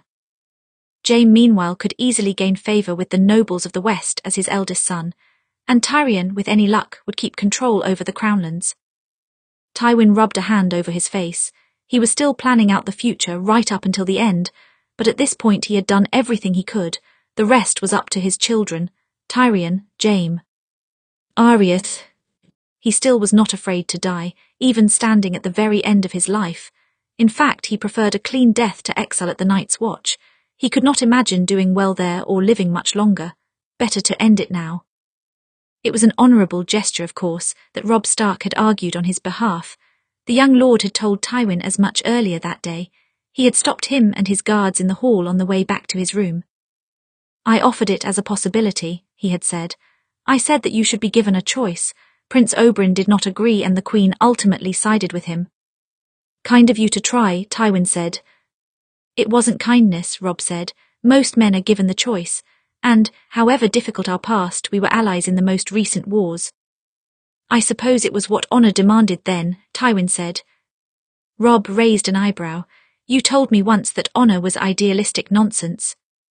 I did. I wasn't sure you remembered anything from that meeting other than wanting to tear my throat out. Oh, I remember that feeling distinctly, Robb said, but I remembered that little lesson of yours as well. Did it stick? Tywin asked. Not particularly, Robb said. I value honour a great deal more than you, I think. I just don't blindly cling to it or use it to ignore the truth. Well, that is a start. Tywin inclined his head. Best of luck with the North, Lord Stark. The young man had managed a quick nod before leaving him. It was amusing sometimes to see how Stark minds battled with the concept of honour. On one hand, Robb considered this trial justice the same as his father did. On the other, the Lannister armies had helped him to win the Northern Civil War. Which code of honour was one supposed to uphold then? Support of one's allies or support of justice? Still, Robb Stark had learned a great deal over the past several years. He was no longer the impulsive, cocky boy of the War of Five Kings. What raw talent he had for leadership had been refined. And House Stark, against all odds, would be House Lannister's strongest ally in the coming years. That was not something Tywin would have predicted 7 years ago. He would not have predicted being on anything but hostile terms with any of the Starks. But Robb Stark was not the only one who felt called to speak to him in the moments before his death. Tywin was surprised to receive a visit from Catelyn Stark shortly after the trial. Her expression was rather solemn, though he was sure it was not for him. For her daughter, of course, but not for him. Lady Catelyn, Tywin said, I somehow thought we had spoken for the last time a fortnight ago. As had I, Catelyn said, but there was something you said in the trial that I needed to ask you about. Tywin gave a wave of his hand. Ask then. Answering you won't make my current situation any worse. It was what you said about Robert, Catelyn said. At the very end, did he truly smile when he saw the dead children? Tywin raised an eyebrow. What reason would I have to lie about that detail? I'm not sure, Catelyn said, to make it seem as if the deaths of the children were inevitable. They were inevitable. I did not make them seem that way, Tywin said. And you already know that I was not trying to escape execution, so I had no reason to lie. Catelyn exhaled, sinking into a chair across from him. Then he did. What kind of man could bring himself to smile at such a sight? A man who hated all Targaryens and wanted them dead, Tywin said. Does that sour your good opinion of him? Catelyn brushed a few strands of hair away from her face. I never had a good opinion of him. He was friendly enough at first, but he spent most of his time drinking and openly consorting with other women, sometimes when his wife was in the room. Yes, Tywin recalled as much. Robert never dared to dishonour Cersei in such a way when Tywin was nearby, but he heard the stories from her. And Tywin was not often in the capital in those years. He never was a responsible man. Catelyn twisted a ring about her finger. No, not a drop of responsibility in him, but I understood why Ned was loyal to him because they grew up together. But if when he saw those children, she shook her head. My husband hated you for what happened to them and he was right to do so, but he went south for Robert. He died for Robert. I don't understand that at all, if what you say is true. Because no matter how Robert Baratheon reacted, he did not do the deed, Tywin said. Perhaps your husband pretended that his friend would have showed mercy, or maybe he forgot the smile in time. I don't know how he could, Catelyn murmured. He never should have come south to this rat's nest of a capital. This place was not built for men like him. No, it wasn't, Tywin said. I'm sure he would be pleased by the verdict today. You can take some comfort in that, I suppose. He would be pleased, Catelyn agreed, though the Dornish prince shouldn't have brought him into it, not when Arya was on the stand. Tywin recalled that moment well, the one instance in the entirety of the trial when he had almost dropped his calm expression. Oberyn Martell was called the Red Viper for a reason. Like any snake, he knew how to find weak spots and strike fast and hard. It was amazing that Arya had held together as well as she had. I knew that Prince Oberyn would find some time to bring the Honourable Lord Stark into the trial to prove his point. I have no issue with that, Catelyn said, just with him using it against my daughter. Believe me, I took issue with it as well, Tywin said. She held strong enough against it. She did, a picture of strength really. She glanced at him. You truly do not deserve her. He did not argue that point, because Catelyn Stark was quite right on that count. They lapsed into a long silence then, and Catelyn stood to go. She said she did not want to take up any more of his last hours. No need to worry about that, Tywin said. I doubt I'll have many visitors today. You don't have a reputation for making friends, Catelyn said. No, Tywin agreed. Watch out for her, Arya, and if she seems as if she is about to do something especially foolish, advise her not to. She doesn't listen to me any more than she listens to you, Catelyn said, but I will. Thank you, he said. Farewell, Catelyn. Her hand tightened just slightly on the handle of the door, but her expression remained impassive. Farewell, Tywin. It occurred to Tywin later that it was the first and only time that they had not used each other's titles, perhaps because they realized it did not matter any more. Tywin's next visitor surprised him as well, though not for the same reasons as Catelyn. This person he knew was fond of him, but he hadn't actually thought she would make it before he was executed. But when he looked up, Jenna was bursting into the room like she always did, her riding cloak still fastened to her shoulders. At least they didn't throw you into some dark cell, she said, surveying his quarters. I wouldn't have been able to visit you there, too cold. I wasn't sure you would reach King's Landing in time, Tywin said, still bewildered by her sudden appearance. Well, you didn't give me much notice, did you? Jenna said tersely. Kevin only a few moons in the dirt and you send me a letter saying you might soon be joining him. You two can't. She paused, turning away for a moment to wipe at something under her eye. You can't expect me to attend 2 funerals in such a short amount of time. Tywin exhaled. I did not mean for you to attend 2 funerals. Kevin was not supposed to die. It didn't surprise me when I heard, Jenna said. I always knew Kevin would die following you somewhere. That was the lot he chose in life. He didn't follow, Tywin thought grimly. He went ahead of me, before it happened. I always knew Tyget and Tyrion would go before us, Jenna said, packing about the room. Even though they were younger, they seemed the type to die earlier, but I had rather hoped I would go before you and Kevin. I'm not sure how I would go, choking perhaps or falling from my horse or some plague. She was agitated. She always twisted her fingers together when she was agitated, and she couldn't keep still. I thought, somehow, at the very least you would outlast me. Tywin moved into her path because her packing was beginning to agitate him as well, catching her arms to still her. Jenna, stop. Her jaw went taut and she glared up at him. You realize, don't you, that after tomorrow I'll be the last of our family, mother and father gone long ago and all of my brothers dead. It's selfish of you to leave me with that burden. Would you have rather have left me with it? Tywin raised an eyebrow. She laughed once, but the sound was pained. Well, you're used to it, Tywin, taking on the burdens of our family. You made it your job since you were a child, since father wouldn't do the job. Yes, she was right.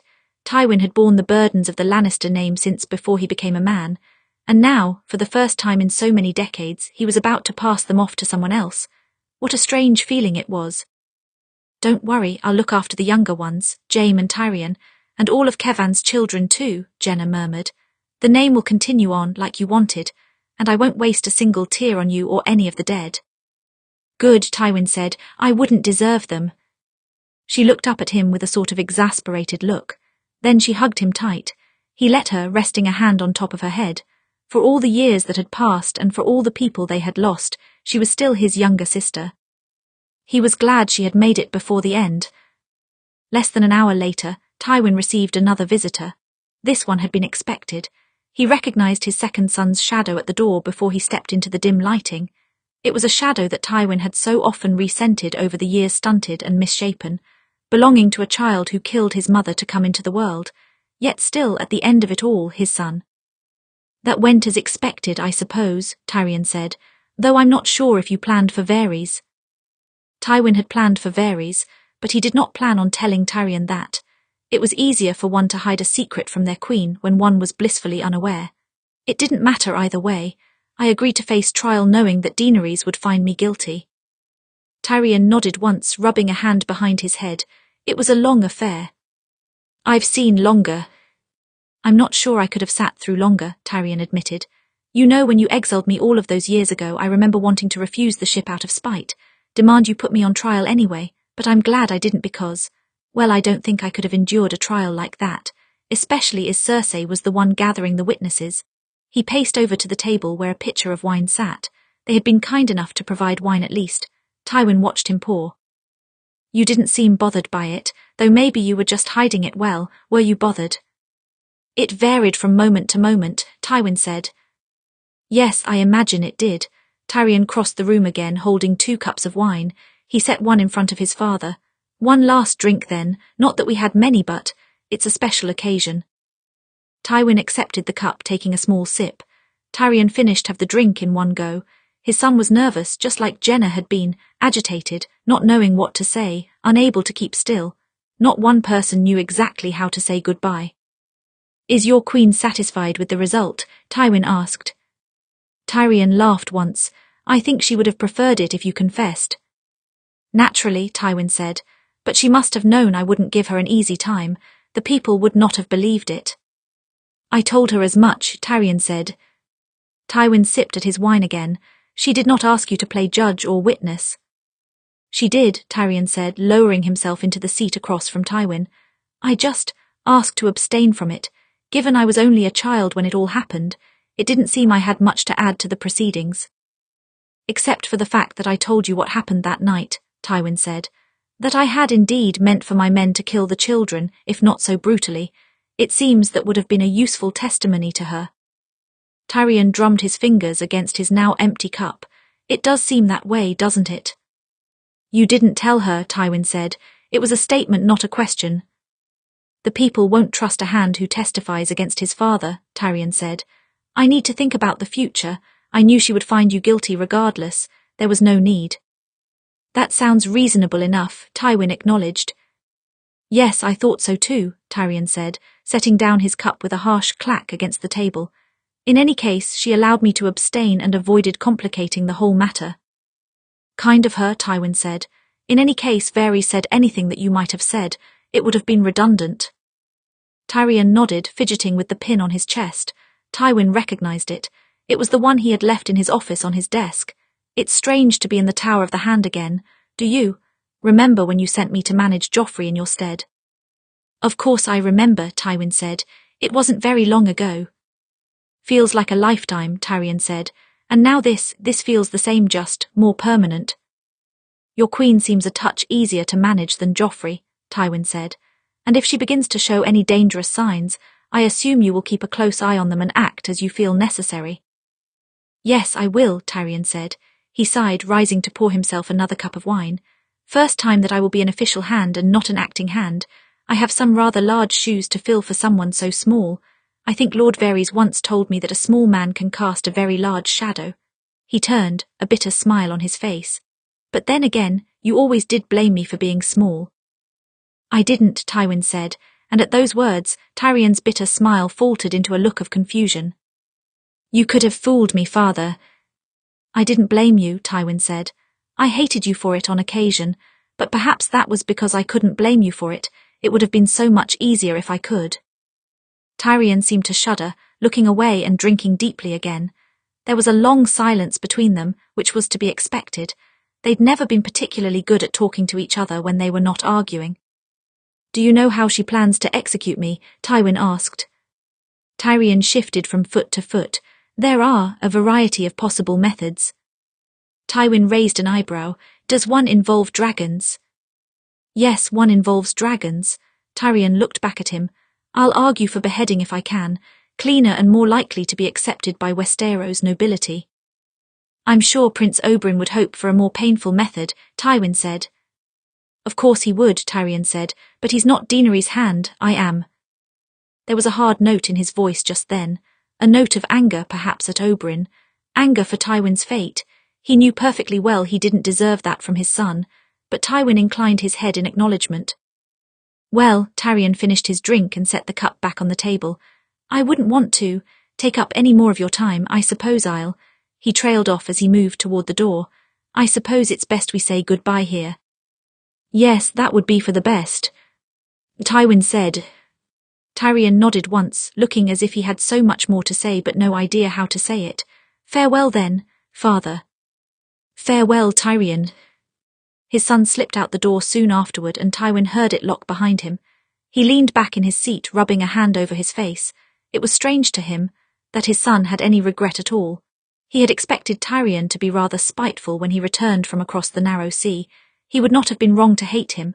Tywin had exiled him for a crime he did not commit because it was convenient. But at the end of the day, Tyrion did not always do what Tywin expected. Another hour wore on, another hour alone with his thoughts, and then Tywin's eldest son came to the room and sat at the table across from him. They had not spoken since court, and even then they had only exchanged a few words. Their last real conversation had come the day before that, when Tywin told him his intentions for the future. He had expected Jaime to argue. Of course he had. Not one of his children ever went along with his plans without putting up some argument. But in these last moments, Tywin hoped not to argue any more. So, Jaime said, everything went exactly as you wanted. Yes, Tywin said, it did. Well, at least someone is happy then, Jaime said. You're one of maybe 3 people, Daenerys Targaryen, Oberyn Martell and you. What an interesting group. I don't think Daenerys Targaryen is happy. She hoped for me to confess and make things easier, Tywin said, and she'll be worried about her future relationship with House Lannister. Oberyn Martell, on the other hand, I do imagine he's quite happy. He wouldn't be if he knew that you planned this whole arrangement, Jaime said. I don't suppose Daenerys told him that. I doubt it. Tyrion would have advised her not to, and she does seem to listen to him, Tywin said. Jaime nodded once, rubbing a hand across his stump. He had forgotten his golden hand, or perhaps he had intentionally neglected to wear it. You never told me the full story of that day, Tywin said. The day you killed the Mad King. Jaime shrugged. It didn't seem important. Thousands of barrels of wildfire, hidden all across King's Landing, didn't seem important. No, they did, but, Jaime shook his head. I didn't want anyone to know about them. It seemed better that way. What if a new king came along and decided one day to follow in the Mad King's footsteps and set them alight? Only this time I wouldn't be there to stop it. It's possible, Tywin said, so why didn't you tell me? Jaime sighed. I don't know. At the time it didn't seem to matter whether I told the truth or not. Everyone had already formed their opinions the moment they walked into the throne room and saw Aerys Targaryen's blood on my sword. What did it matter why I did it? He died. That was the end of it. He looked up at him. In any case, you were rather angry with me at the time, and I avoid talking to you when you're angry. Why did you think I was angry? Tywin asked. Because I became a Knight of the Kingsguard and surrendered my birthright for a king who would have burned down the world if he got the chance, Jaime said. I know you were furious at me for that. I was far more furious at Aerys, Tywin thought, and myself. I should have told you the truth about him long before so that you would have known to refuse him. You were just a pawn in a game between us, a game that started before you were even born, Tywin said. It is revenge when he named you Kingsguard. I know that now, Jaime said. He told me as much once. At the time I thought it had something to do with my skill with a sword. Foolish thought. In the end, being in the King's Guard wasn't much about skill, just about watching the king do terrible things and not having the power to stop any of them. He looked up at him. Was that what it was like as his hand? I could manage some of his terrible things, Tywin said. Not all of them. I could not stop him from taking you from me, he thought. I could only barely stop him from going after your mother, and there was nothing I could do to save him from himself in the end. I saved a great many people that night when I drove a sword through his back, Jaime said. I saved strangers, I saved enemies, I saved you. But in the end I killed him for myself as much as the rest of you, because he was a monster and he terrified me. Yes, he was a monster, Tywin murmured. And I should have told you about him long before he named you to his Kingsguard, then you could have refused him. Would he have let me refuse him? Jaime asked. If he had retaliated, I would have found a way to kill him myself, Tywin said. I should have found a way. Long before you stabbed him in the back, I should have ended him. Jaime shrugged. Dead is dead, it doesn't matter who did it. Tywin inclined his head, acknowledging the point. Do you know where he hid all of the wildfire? No, Jaime said. I can't begin to know, beneath major thoroughfares and landmarks, beneath the gates I expect. Hire men to search for them then, Tywin said, and move them. Daenerys Targaryen is not mad yet, but we will not take the risk. Jaime nodded once. I'll handle it, father, the wildfire and everything else. What is everything else? Tywin asked. Solidifying control over the West even after you're gone, Jaime said. Maintaining strong allies but making sure House Lannister is never reliant on them. And helping Arya adjust to her new role, of course. I'm exactly worried about her. You'll naturally have more loyalty from the Western Lords, Tywin said, since you're a Lannister by birth. Yes, Jaime said, but I'll insist that they recognize her authority as well. Good, Tywin said. They lapsed into silence for a while, as if they knew their last meeting was coming to an end, but did not know how else to drag it out. At last Jaime stood and Tywin stood with him. There was an uncertainty in his son, a fear. He did not think he could step into this role. It was a position he had been avoiding all of his life, and he had clearly hoped to avoid it just a little bit longer. You'll be fine, Tywin said at last. You're my son and heir, and I would not be leaving now if I did not think you were ready. Jaime nodded once. I'll try not to disappoint you then, father. Tywin reached out then, clasping the side of his face in one hand. You won't. He felt his son shudder slightly beneath his palm. Then Jaime managed a nod and a soft goodbye. Moments later, he left the room and Tywin was alone again. He sighed and slowly returned to his seat. He tried not to think of what else he should have said to his son before he left. After all, Tywin had never made a habit of regret. It was the dead of night and Tywin did not sleep. There was no point to that, and besides, he was still waiting for one last visitor. Then in the hour of the wolf she came. The door creaked open one last time. Tywin looked up to see Arya slipping into the room. She had seemed to fill the room during the trial, so it was almost strange to see her then, looking very small. For a long moment she stood in front of the closed door, not saying a word. Then she glanced down to see Tywin's empty cup sitting beforehand. More wine, my lord, she asked, as if she was his cup-bearer all over again. His mouth twitched. Yes, pour yourself a cup as well. Chapter 106, The Last Farewell. Earlier that evening, Arya had gone to speak to Daenerys Targaryen, the new queen of the Seven Kingdoms. She found her in the Tower of the Hand with Tyrion, discussing some matter of the court. Arya did not really bother listening in before she entered the room. Whatever they were discussing was of little importance to her just then. Tyrion stood at once when he saw her, and Daenerys' brow furrowed.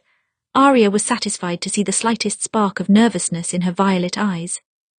Lady Arya, what brings you here? Tyrion asked. I would like to speak with the Queen, Arya said. Alone, if you don't mind. Daenerys and Tyrion glanced between each other, and Daenerys gave him a small nod. Tyrion sighed and paced around the desk to leave. As he passed Arya, he rested a hand on her arm. She was not sure if it was in comfort or warning, or both. Regardless, she gave him a small nod. When the door had closed, Daenerys turned fully to face her. I know what you've come here to ask, but it's impossible. I already passed the sentence. To revoke it would show indecision and weakness. I know, Arya said. I did not come to argue with your judgment, my queen. Her brow knit in confusion. Then, what does bring you here? You failed to mention how you would carry out the sentence, Arya said. I wondered if it was because you knew the court would react poorly to your chosen method. Daenerys hesitated. No, it was because I was undecided on the method. Good, Arya thought, then I will help you decide. Tyrion advised me that beheading may be the best course, Daenerys continued. Quick and clean. Prince Oberyn believes that showing the power of dragon fire will be a more effective lesson. I suppose I know which one you would choose. Arya could not imagine watching either option. There would be nothing left of Tywin after the dragon fire, and it seemed a painful way to go. And beheading? Well, even thinking about it made bile rise up in her throat. It was not a poor way to die, but... Bring me his head, But even so, what did you promise the Dornish? Arya asked after a pause. Regarding the execution. I promised them that Tywin Lannister would face justice, Daenerys said. You did not promise a particular kind of death. No, we did not discuss it. Good, Arya said. Then you won't be breaking your promise if you give me leave to handle it instead. Handle it? Daenerys asked. I don't quite understand what you're suggesting. I'm not suggesting, I'm asking. Asking for your leave to give Lord Tywin some painless execution. He will be dead by dawn and you will not have to choose between those two methods. Why? Daenerys shook her head. And why would I give you permission to do that? Because I'm the hero of Harrenhal, Arya said. I killed the Night King and saved this kingdom for you to rule. I can help you keep the peace for many years because I have many friends throughout the major families and I know that peace is what is best for the kingdom. This is the only thing I am asking in return, your grace, this one thing, and you will have an ally in me. Daenerys hesitated, and that was how Arya knew that she had her, because the Dragon Queen knew she needed Arya for an ally if she was to keep the 7 kingdoms. Arya didn't have to threaten her. The threat was implied in the space in between her words. She had watched Daenerys fretting over how to obtain Arya's support ever since she arrived in Westeros, and here Arya was offering her such a simple thing in exchange for her loyalty. You won't break any vows or promises if you give me this, your grace, Arya said, pressing her advantage. You promised justice, and death is death no matter the method. Please, give me your leave. And if I do not, Daenerys asked. Then that is your decision, Arya said, but I hope that you will. I think it would be best for everyone if we were on good terms. I agree, Daenerys said, packing toward the windows. Arya watched her thumb and forefinger rub together nervously. If I allow you this, I have conditions. And what are those? Arya asked. That you do not resent me for the trial, Daenerys said. You must know that I could not let him live. I know, Arya said. What you said about him during the trial was not wrong. Daenerys turned back to face her. He was instrumental in my peaceful transition to the throne, and he kept his promises. I do suppose that a painless execution is payment enough for that. She was rationalizing her choice, though she likely knew this would upset Oberyn. It might even drive a wrench between her and the Dornish. But what did it matter when she seemed to be getting so many more allies in return? She had already promised to marry Quentyn Martell.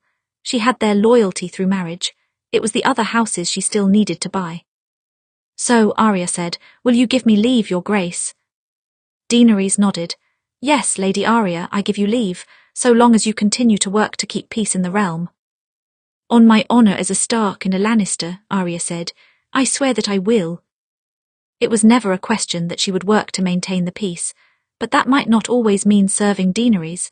It was a small thing, but it pleased Arya that she was not made to swear a vow she could not keep.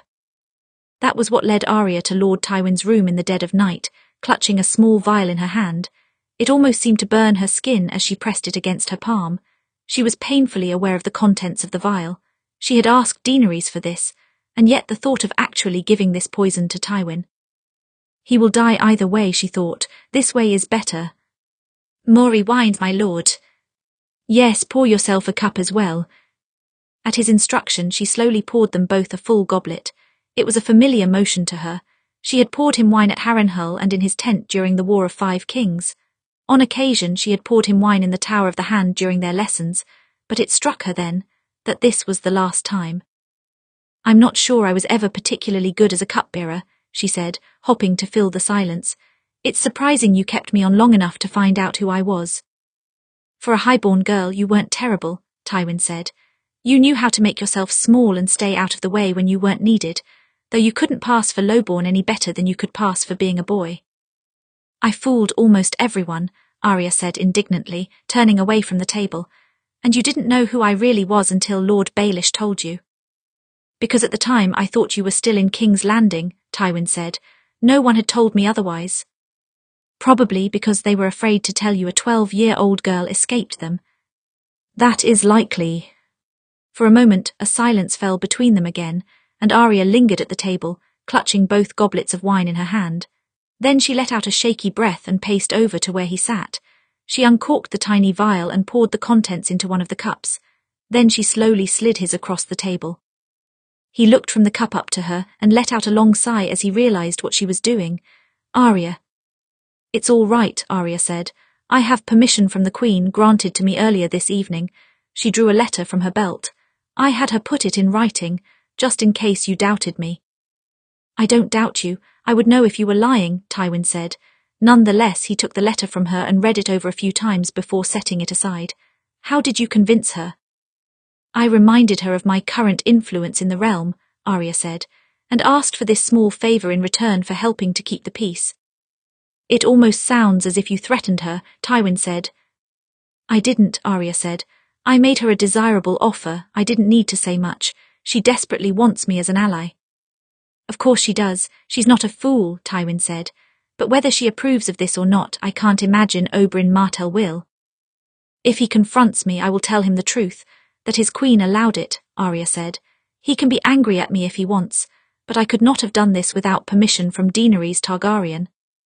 So you're hoping to alienate the Dornish from her, Tywin said. Not alienate, Arya said. I'm planting a small seed of doubt. His mouth twitched. Nonetheless, you will have to prepare to face the consequences for it. Everything you do now will have a consequence, Arya. I know, Arya said, but I'll handle them. I have a strategy. And what is your strategy? Tywin asked, studying her carefully. It was a test, Arya knew. Of course he would use his last moments to assess her plan. He was so fond quizzing her. He had been doing it ever since they first met. Secure the realm, she said. Make sure that the Iron Throne is not the only seat of power. How will you do that? He asked. The board is already set perfectly, Arya said. Daenerys has taken the throne, but the lords and ladies of Westeros know that it was only a peaceful takeover because you and Margaery allowed it. Your trial was just inconclusive enough that they will doubt her verdict. The only reason they don't protest is because they fear the dragons, and there does not seem to be a better option. And because you pacified their liege lords, they won't make trouble until the time is right. They're all too tired to start another war after the long night. There will be peace, but an uneasy one. What if Daenerys turns the people to her side in that uneasy peace? Tywin asked. She's a charming woman. She could win them over and ease their worries. She can try all she likes. I'll still have more allies, Arya said. The West is a given, so is the North. Robb rules there, and my brother would never side with any queen against me, not even if we somehow grew to hate each other. Honor won't allow it. I'll also have the reach because once Mace Tyrell dies, Willas Tyrell will become the Lord, and my sister is married to him. I've seen enough of their interactions to know that Sansa will hold a great deal of sway in the realm. That means in war, the resources belong to us. Not to mention Sansa did well gathering information with the women of Winterfell during the Northern Civil War. I'm sure she could manage it on a larger scale. It wouldn't be a poor investment, Tywin said. Then I have the Riverlands, Arya said. The Tullys will back our side because of my mother, and since they are most involved in the rebuilding of the Vale, I suspect they will have a great deal of influence there. The Stormlands, once Margaery charms them all, will be on my side. Margaery may have given up her throne amicably, but I know it wasn't her first choice. She will gladly take any offer that sees her son back on that throne. I won't have the Greyjoys, but they will be spending all of their energy building back up their navy. I'll make sure that the Famarn navy outpaces them. And the Dornish? Tywin asked. You certainly won't have them, not after the marriage alliance and your actions here tonight. No, you're right, Arya said. But the Dornish against the rest of the 7 kingdoms, that doesn't seem like much of a contest. They would have to attack, and they've always been most effective when they defend their territory, if history is correct. What about the Unsullied and the Dothraki? Tywin asked. The Dothraki won't stay in Westeros, Arya said. You sound sure of it. I am, Arya said. They're nomads who are used to vast grasslands and warm temperatures year-round. Even this far south, this winter is hard on them, and their way of life will not mesh well with that of the lords of Westeros. To keep the peace, Daenerys will send most of them back to Essos to continue her work there. I'm sure the Unsullied will stay and become Daenerys' royal army. I won't dismiss them as a strong fight force. But they won't bear any children, which means they will age and their forces will eventually deplete. They may not be her only allies, Tywin said. You're right to say that most of the major families would fight for you, but their bannermen, if they saw the war as unjust, might turn to serve their queen rather than their lord. If the war is unjust, Arya said, I wouldn't attack unless I'm given cause. Tywin folded his hands together. Say that it did come to war then and you did happen to win, who would you place on the throne? You know the answer to that, Arya said. Your brother, from what I have observed, has little interest in ruling, Tywin said. He would need a queen with a talent for politics, as well as a good hand and counsel. Just like Tommen did. An idea came to Arya just then. Margaery is currently unwed, is she not? And she only has one son. That puts the Baratheon line in a precarious position, considering she has no spare children. That is true, Tywin said. And how would you solve that problem? Well, she would need to remarry someone who could give her more sons to bear the Baratheon name. Jon is noble and from a good family, but also, according to most of the country, a bastard by birth, so his children by her could be given the Baratheon name. And if later, some proof is found that Jon is the true-born son of a different family, that would make things less complicated. That it would, Tywin said, and do you think your brother would agree to such a match? He's been legitimized now. He'll have to marry eventually like all high-born lords, Arya said. A Stark and Baratheon match is wise for diplomacy, and what man would really deny Margaery? Very few, Tywin said. Do you foresee any other threats to this strategy of yours? The dragons, Arya said. They will be a problem as long as they live and follow their mother. It is possible that the green one can be turned now that Jon has ridden it. Dragons do not usually take a second rider until their first has died. As for the other, well, we'll find some way. She exhaled. Then of course there's Lord Varys. He has eyes and ears everywhere. I brought Merwin with me just to be sure that no one could walk this hall without me noticing. But then... You did say he played his role as expected. Yes, and he did, Tywin said. His confession put him in Daenerys' good graces, but it happens that he has been watching you for some time and he has faith in your ability to keep the realm stable. You may hear from his little birds from time to time. Arya raised an eyebrow. So I have eyes and ears in King's Landing then? Tywin nodded once, standing from his seat and packing over to the window. It's not a bad plan, though you're focusing a great deal on the country as a whole without remembering the crucial first step. The first step, Arya asked. Consolidating power in the west, Tywin said. Strong ties with your allies mean nothing if your bannermen are unhappy. Your brother's situation in the north must have taught you as much. Some of the lords will have doubts about you and Jaime, especially considering that neither of you plan to go to war over my execution. They will see that as weakness. How will I convince them otherwise? Arya asked, standing as well and venturing toward him. I've left a letter for you in the Tower of the Hand. Tyrion agreed to keep it for me, Tywin said. It bears my seal and handwriting and it insists that I order you and Jaime to stand down. Many will accept that. He turned back to face her. However, they may not settle completely. Some will test Jaime to see if he is as strong-willed as I was, and many of them will try to ignore you altogether. There's the problem of the mines as well. But Jaime will explain that to you later. Regardless, if they show opposition, you must strike fast and hard to assure them that House Lannister remains just as strong as it was. Do you understand? Yes, I understand, Arya swallowed hard. What about the rest of the strategy? Did it pass your test? Tywin studied her for a long time, an almost sad look in his eyes. Then, by way of answer, he returned to the table and picked up his goblet, raising it slightly. Arya flinched when he did. She had felt a sudden urge to smack it out of his hand, but even as she took a step forward, he had already raised the cup to his lips, drinking deeply. It was too late now. It was done. When the wine was finished, he set the cup on the table. How long? Not immediately, Arya murmured. But not very long either. It should be painless. Arya lowered her head, shutting her eyes tight as she felt the tears start to rise. It was the only thing I could do. It was more than I deserve, he said. A heavy silence fell upon the room and he sighed. Arya, look at me.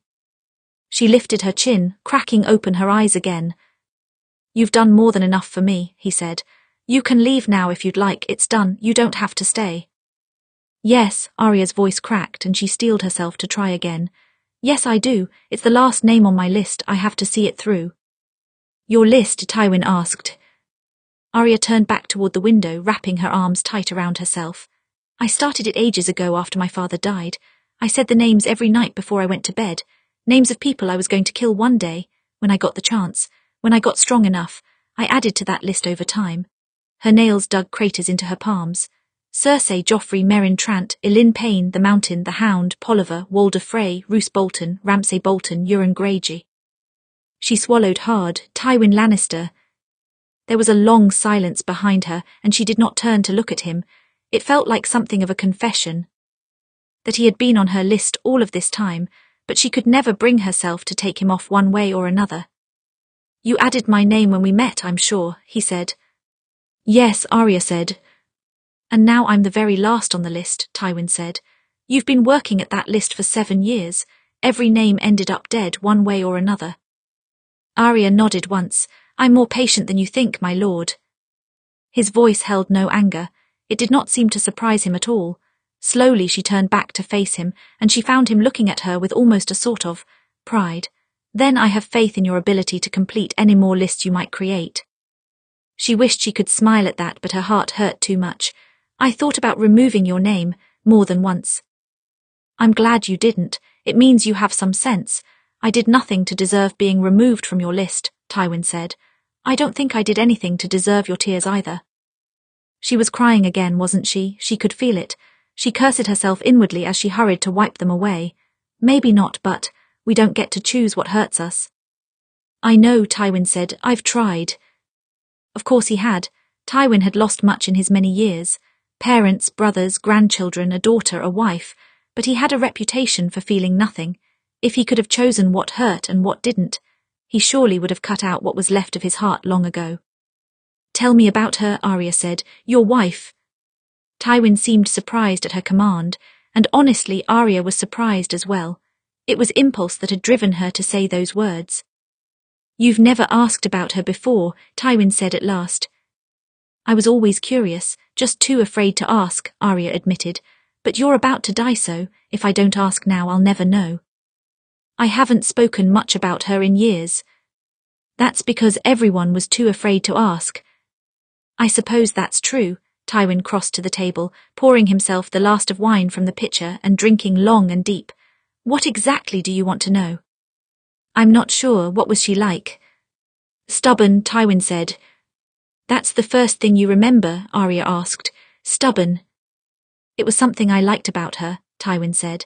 "She was one of the few people in this world who was not afraid to question me or fight back when she disagreed.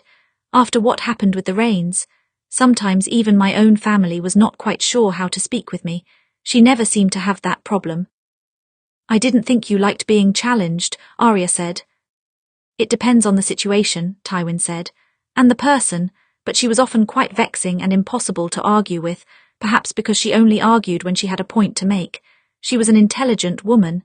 He tapped his fingers against the edge of his mug. "And she was good with people, even the ones she hated. She never forgot her courtesies." "She was a proper lady then," Arya said. "Oh yes, she excelled at most of the activities of proper ladies," Tywin said. "Though she would rather be damned than keep her mouth shut when she had opinion. Some might have considered that improper." Arya couldn't help but grin. She seemed an interesting woman. She had been dead for such a long time now. She could not help but wonder what Tywin might have been like if she had lived. "I think I would have liked her." "She would have liked you," Tywin said, setting down his cup. "There, does that satisfy your curiosity?" "Enough, I suppose. I have a better picture of her," Arya said. "I'm sorry for prying." Tywin tilted his head to the side, observing her. "I really don't believe that you are." He was right, she wasn't. "I haven't prayed to the Seven in some time," Arya said, "but I did always like the idea that we could see the dead again when it's all over." "It's a comforting thought," Tywin said, drifting back toward the table in the center of the room. "Though, if the Septon's vision of the 7 heavens and 7 hells is correct, I don't believe I will be seeing her." Arya swallowed hard as she watched him. He was standing a bit strangely, and she knew the poison must be advancing. "Well, maybe they're wrong. There are so many different gods in this world." "Which do you believe in?" Tywin asked. "I'm not sure. After all I've seen, I'm really not sure," Arya said. "But my teacher always said that death was the only true god, and the only thing we say to death is not today." Tywin considered the phrase. "Interesting. Did he tell you what to say to death if it unavoidable?" Arya shook her head. "No, I'm afraid not." "Pity." Tywin swayed for a moment then, resting his hand on the table to catch himself. Arya rushed forward on instinct to grasp his arm and help him into a chair. He blinked hard as if to clear his vision. It was happening. 7 hells, it was happening. That thought hit Arya like a punch to the stomach, and she sank to her knees in front of him. She wanted to run and find help. She wanted to do something besides watch. Tears of panic pressed at her eyes, and she clutched at his hand as if that would do any good, as if she could keep him there through such a simple gesture. Tywin, It's all right, he muttered. His voice, despite everything, was still steady. Calm. She had no idea how he could be so calm. It's not, Arya choked out. I'm not ready for this yet, please. Yes, you are. You'll be all right. She felt his other hand rest against her cheek as the tears began to spill over. Arya. She looked up at him, tears spilling down her cheeks. He shook his head. I'll never be able to understand how I earned your grief. I was one of the worst things to happen to you, even though you were one of the better things to happen to me. Arya let out something between a laugh and a sob. You weren't the worst, my lord, believe me. His thumb grazed along her cheek, wiping away a few of the tears. They've given you quite a few names, since you killed the Night King, Nightslayer, hero of Harrenhal, but I heard an interesting one some time ago, Winter's Fury. You named your sword that, I believe. His breathing was laboured and Arya hated to hear it. She wanted to tell him to be quiet and rest, but she also wanted to keep talking to him. Yes, that's what I named my sword, she said. You earned its name then. I did, didn't I? And it only took me a few years. His mouth twitched into a small smile, and gods how it ripped through her to see that expression on his face. And now comes the harder part, living up to all of your names as time wears on. He let out a long sigh and seemed to sink back into his chair. Don't be too reckless. I'll try, Arya mumbled, grasping his hand tighter as if that could keep him there with her. He nodded as if satisfied by her answer. Trying was all that she could promise. She wanted to promise other things as well, that his legacy would continue, that the West would be stable, that she would manage everything. But when she looked up at him again, she realized that his eyes had closed. Her heart clenched. Lord Tywin, he did not respond. Tywin, are you? Her voice cracked. Please don't. Not yet, Tywin, say something else, one last thing, anything. He was silent and still in his seat, and Arya realized that his hand had gone slack in her grasp. She stared up at him for a long moment, hoping that he might open his eyes again, hoping he might respond. And when he didn't, she let her head fall to rest against his hand, and she cried as a daughter might for a father. Because, despite being so terrible a man, that was what Tywin Lannister was to her in the end. Jaime and Tyrion had decided to spend the night drinking together instead of sleeping. It was Tyrion's offer, and Jaime had gladly accepted. He had left a note in their room telling Arya where to find them if she wished to join them in their sorrows. He knew she would not be sleeping tonight either. Why did she come to speak with Daenerys? Jaime asked. I don't know. The Queen hasn't summoned me back to discuss it, Tyrion said, though I suspect it might have something to do with father. Will Arya's words do any good? Jaime asked.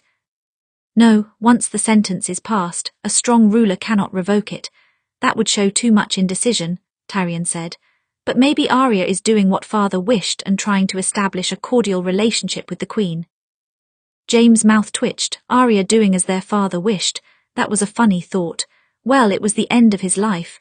Perhaps she wanted to give him that gift before he died. I don't think I want to go to the execution tomorrow, Tyrion said. No matter what the method, it's just not something one really wants to watch. If she plans to use dragons, I won't go, Jaime said. I watched the Mad King burn enough people alive. I won't watch the same happen to our father. Tyrion shivered. No, but I think that she will take a more merciful course. Jaime hoped that she would. He hoped that she would choose to appease new allies instead of the Dornish. Even if she does, it's hard to imagine watching him die. Yes, Tyrion agreed. I'm sure all men struggle to watch their fathers die, even when their fathers were terrible men. I can't imagine what we would feel like now if our father was any sort of decent person. Oh, neither can I, Jaime said, but if our father was any sort of decent person, a lot of things would be different. That they would. Tyrion raised his cup and drank deeply. Jaime sighed. I suppose Arya would know. She watched her father die, and Ned Stark was a decent man and father by all accounts. Must have been terrible for her, Tyrion murmured. So young at the time, she probably didn't think her father could die. Jaime didn't reply. Somehow he hadn't thought his could die either until recently. Logically he knew that all men died at some point or another, Yet Tywin Lannister still seemed different from the rest. What a foolish thought that was. At least she has experience with this sort of thing, Tyrion said. Should make it easier this time around. I'm not sure it will, Jaime said. It seems it's just bringing many bad memories back to the surface for her. Tyrion nodded once, pouring himself another cup of wine. Has she been to see him yet, to say goodbye? Not yet, she's been putting it off, Jaime said. But she'll go, she would never forgive herself if she didn't. I'm sure she wouldn't, Tyrion said. You know, none of us should go tomorrow, we should all stay right here in this room hiding away. He was half joking and yet half not. That would show weakness, wouldn't it? Jaime asked. I don't care, Tyrion said. I think it's better this way. I'd rather leave things as we did in that room than leave them on the executioner's block. Jaime studied him. Did you really leave things so well? Not perfectly, Tyrion said. He didn't exactly fall on his knees and beg forgiveness. I would have hated him for it if he did. He shook his head. I already hate him a bit, for saying that he didn't blame me for what I am. His brother's voice cracked slightly, and Jaime reached out to rest a hand on his shoulder. That's the closest to an apology you could get from father, isn't it? Yes, he's a terrible man in that way. Tyrion drank again. This was his third cup already. I hate myself for wanting him to live. Jaime felt the same. He loved his father as most sons would, even despite everything that had happened between them, and his father had lived a longer life than most. He had outlasted nearly all of the lords who reigned in the time of Robert's rebellion, and it was not as if he was paying for crimes he did not commit. He was guilty. Jaime knew it, but selfishly, he still wanted him to survive. It will be over soon, I suppose, Tyrion said. I wish it already was. The door creaked open and Jaime looked up to see Arya slipping through the door. Her expression was numb, but when he looked closer, he could see that her eyes were red. Had she just come from seeing Tywin? My lady, Tyrion said. Welcome, I'll pour you some wine and you can join us. She didn't reply. She just managed a single nod but did not make a motion toward the table. Jaime rose and went over to her, resting a hand on her upper arm. She was trembling. Had visiting his father really left her in such a state? Arya, Jaime murmured, are you all right? She nodded again. A lie, such a terrible lie. Listen, you do not have to attend the execution tomorrow, Jaime said. I know you think it would be weakness, but it's not. We'll say you took ill. You don't have to put yourself through this. I already did, she said. Her voice was so soft that he almost didn't hear her. What? Jaime asked. I already attended it. Arya swallowed hard. Daenerys gave me permission to take care of it painlessly. Jaime took a long moment to process the words. He looked from Arya to his brother as it dawned on him what she was saying, and when he looked back to Arya, he saw her numb expression begin to crack. He's gone, she muttered. He's already... Her body seemed to collapse beneath the weight of her own words, and Jaime caught her in his arms, holding her tight against his chest. Daenerys gave me permission. That was what she had gone to speak to the Queen about, not saving Tywin, but giving him some painless end, and she had given it to him herself. He's gone. Jaime slowly sank to his knees, still holding Arya close.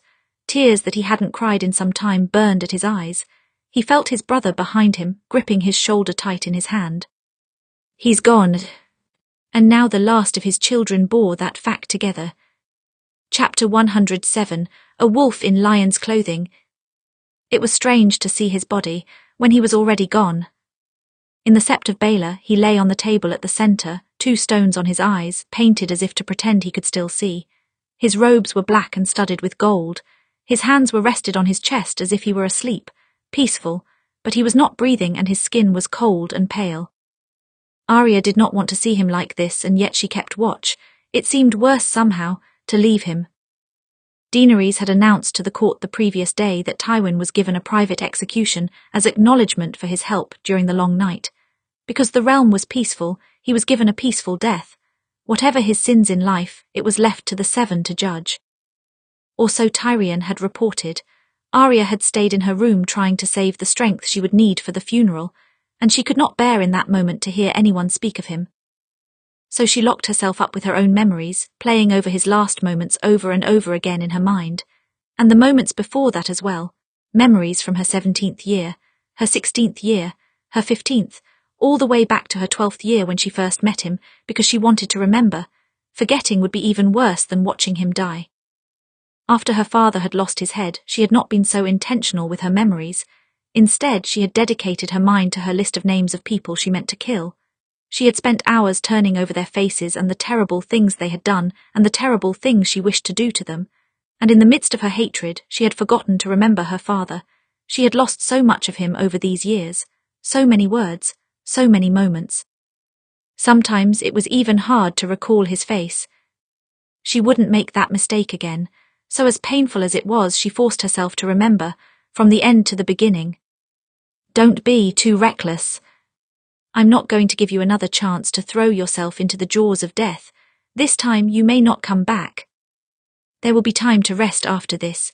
This will be the last war for some time, and it will be my last war. I'm sure you'll manage. Families like ours must consider the future and our standing in everything we do, or we could lose it. Reset the board then, if you enjoy winning this foolish game so much.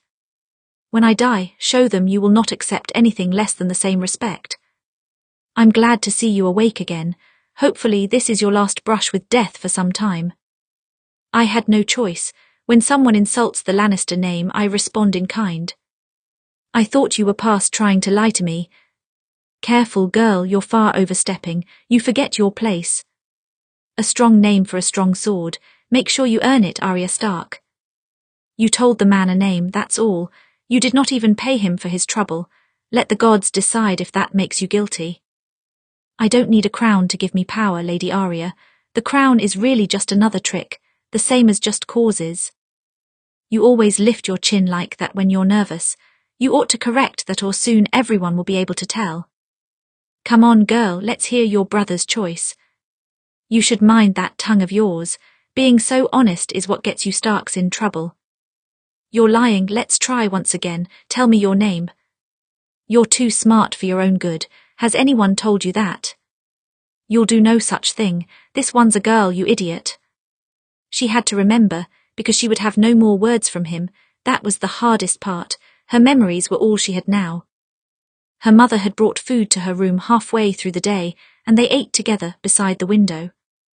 Were you there, her mother asked, during this private execution? Yes, Arya said softly. I was the executioner. Her mother let out a heavy breath at that, reaching up to brush her hair back. Oh, Arya, I'm sorry. Are you? Arya asked. You hated him. Most days, yes, Catelyn said, but you didn't, so I could not hate him completely. No, Arya didn't hate him, not even a little bit at the end. You still shouldn't have had to put yourself through such a thing, Catelyn said. It's fine, Arya said. I just couldn't see him beheaded, I couldn't. I know, Arya, I know. Now, the next day, Arya stood in the Sept of Baelor, keeping watching over his body, and the one small bit of joy she could take out of this was knowing he had not died on the steps outside. Jaime stood beside her, silent and still. He had practiced standing guard like this, though not over his own father. Arya had apologized profusely for not telling him her plan. She was too afraid someone would try to talk her out of it. Jaime did not seem to resent her, though. He died peacefully, he had murmured in her ear. That was the best you could give him. Yes, there was little else she could do.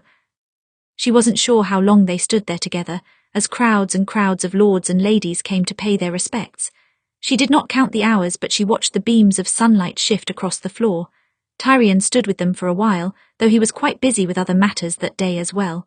Putting out fires, he called it. If you are approached by Oberyn, try to keep calm, Tyrion warned Arya. He is not happy. No, he wouldn't be, and Arya understood why. I'll handle him. Try not to start any wars when you do, Tyrion said. Arya recognized many of the other faces who came to pay respects. Jenna Lannister, for instance. She did not cry as she looked over her brother, but Arya could sense her grief nonetheless. I heard what you did for him at the end, Jenna said. I thank you for that. I don't think I could have stood to see him on his knees. Neither could I, Arya said softly.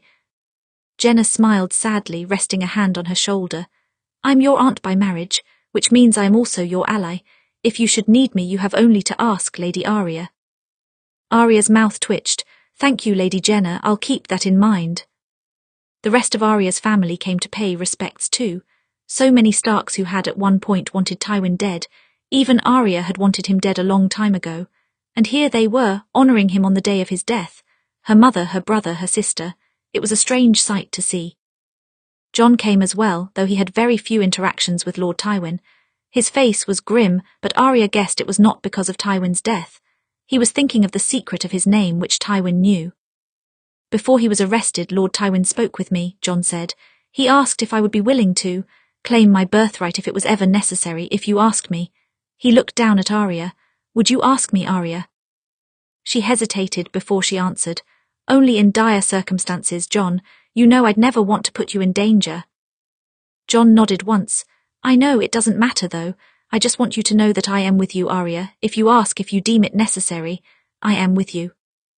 She rested a hand on his arm, squeezing tightly. Thank you, I hope I never have to. And she did. She had a plan all carefully constructed in her mind, but she hoped very much that the Queen turned out to be wise and kind and loyal, and that she would rule the kingdoms well. This wasn't about vengeance for Arya. She wanted to make sure she could protect those she cared about. She didn't want to lose anyone ever again. When the sun had fallen, the Silent Sisters prepared the body to be transporting back to the west, to rest beside the other fallen Lannisters. Arya wished she could go west with him, just to make sure that nothing happened along the way, but she still had business to take care of here. They slid a lid over his coffin and Arya knew that was the last time she would see him. Now his face would live only in her memories. The thought made her shiver, but she did not cry. She had no tears left to cry. She and Jaime lingered in the darkness of the sept for a while after they removed him, neither wanting to leave. Neither wanted to speak.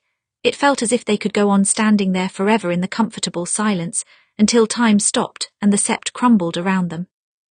So that's it then, Jaime said at last. It's over. For him, Arya murmured, staring straight ahead at the table where Tywin lay a little while ago. The space felt awfully empty without him. The whole of King's Landing felt emptier without him, and it was left to them to fill the space. I think it's just beginning for us. The next morning, Arya called upon Syrio to give her a lesson, because she needed to leave her troubles behind for a little while. She knew that somewhere in the Tower of the Hand, Tywin had left a letter for her, but she could not bring herself to retrieve it. Not yet. Just for this moment, she needed to forget. As she sparred with her master, she let her muscle memory take over. She let herself move without thinking as they danced around each other, striking out with wooden practice swords. It really was like moving through water. Easy, peaceful. She very nearly scored a hit on Syrio's stomach, but he twisted around her and knocked her to the floor. She landed hard on her back and found his staff against her neck. Dead, he said.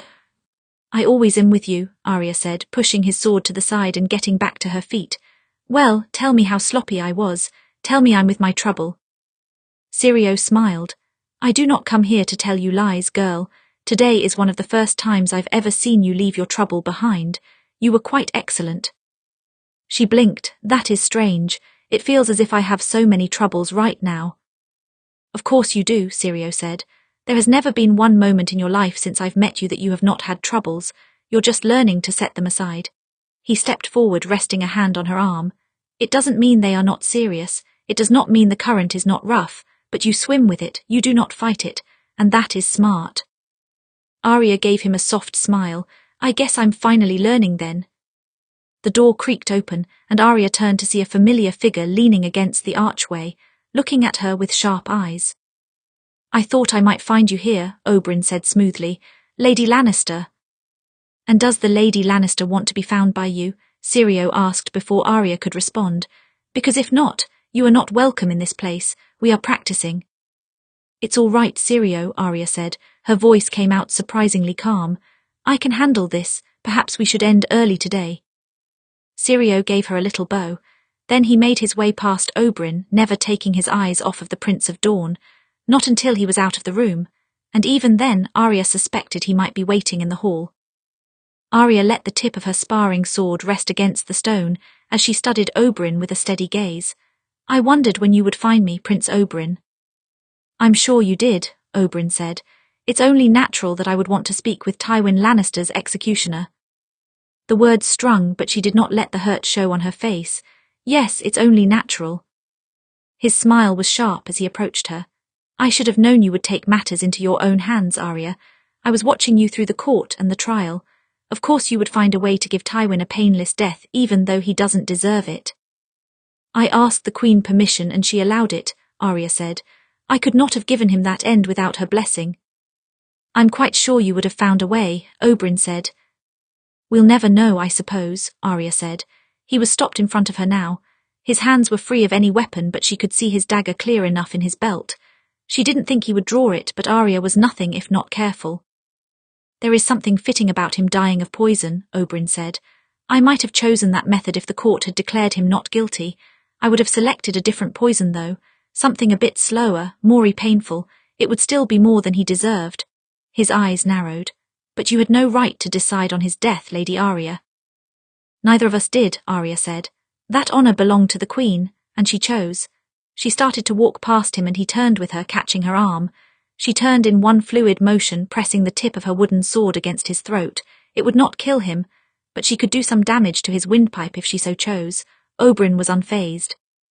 She chose that way because you asked and she desperately wants your alliance.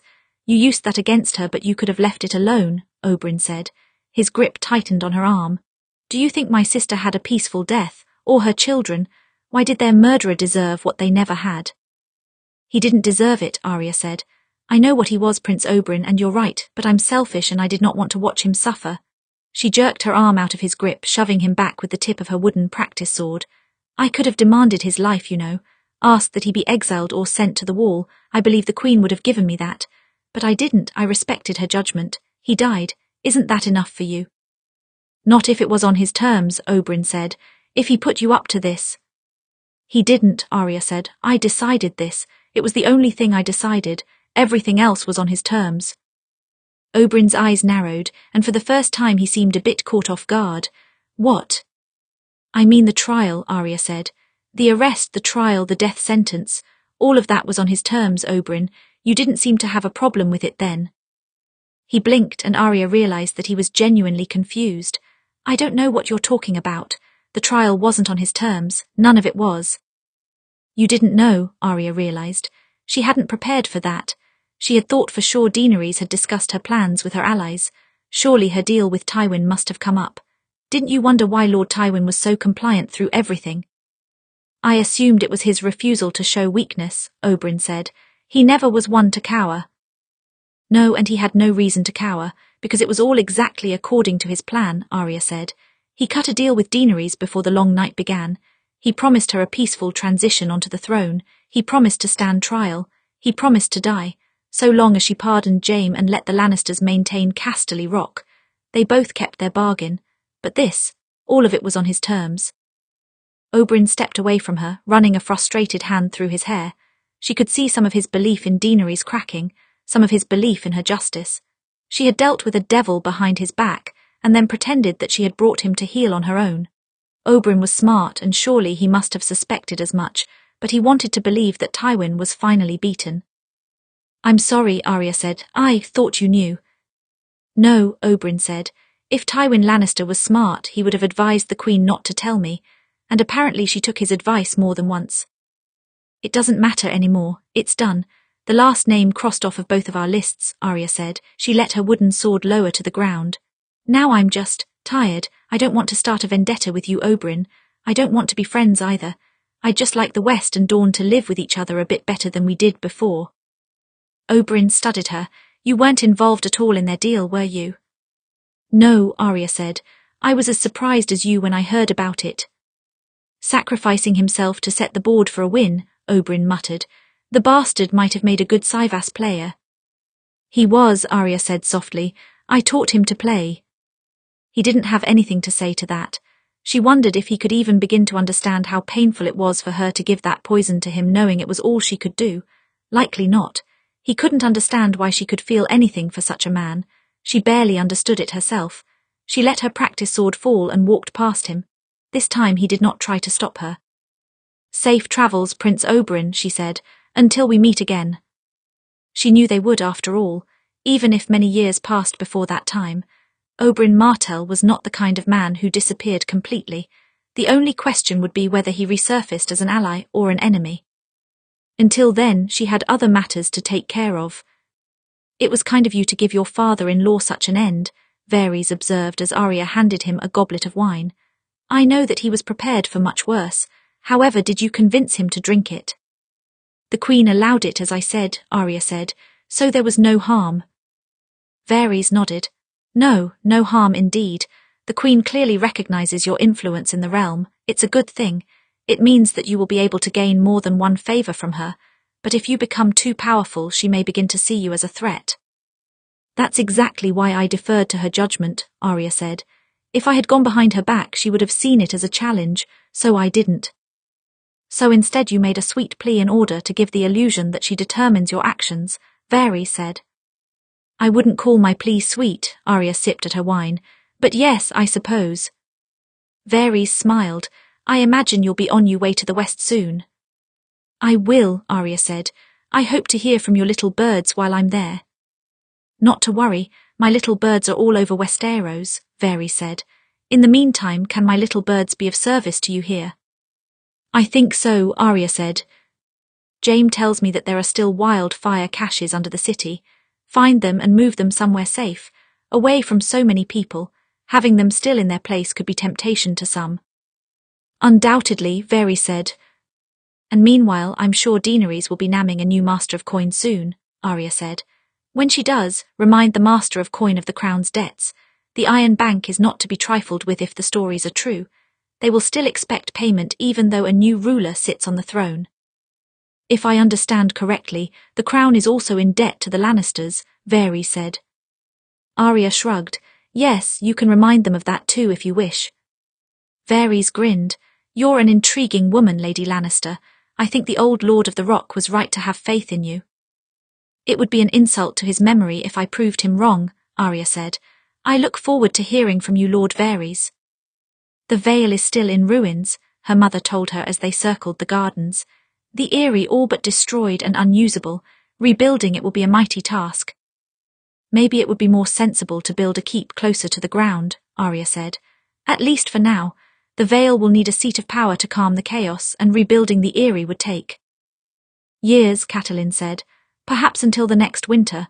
Yes, I know there are other keeps with good strategic positions that are less ruined than the Eyrie, and then there's a question of who will take the seat. One of the bannermen of the Vale, no doubt, Arya said. You should use the opportunity to re-establish strong ties between the Riverlands and the Vale.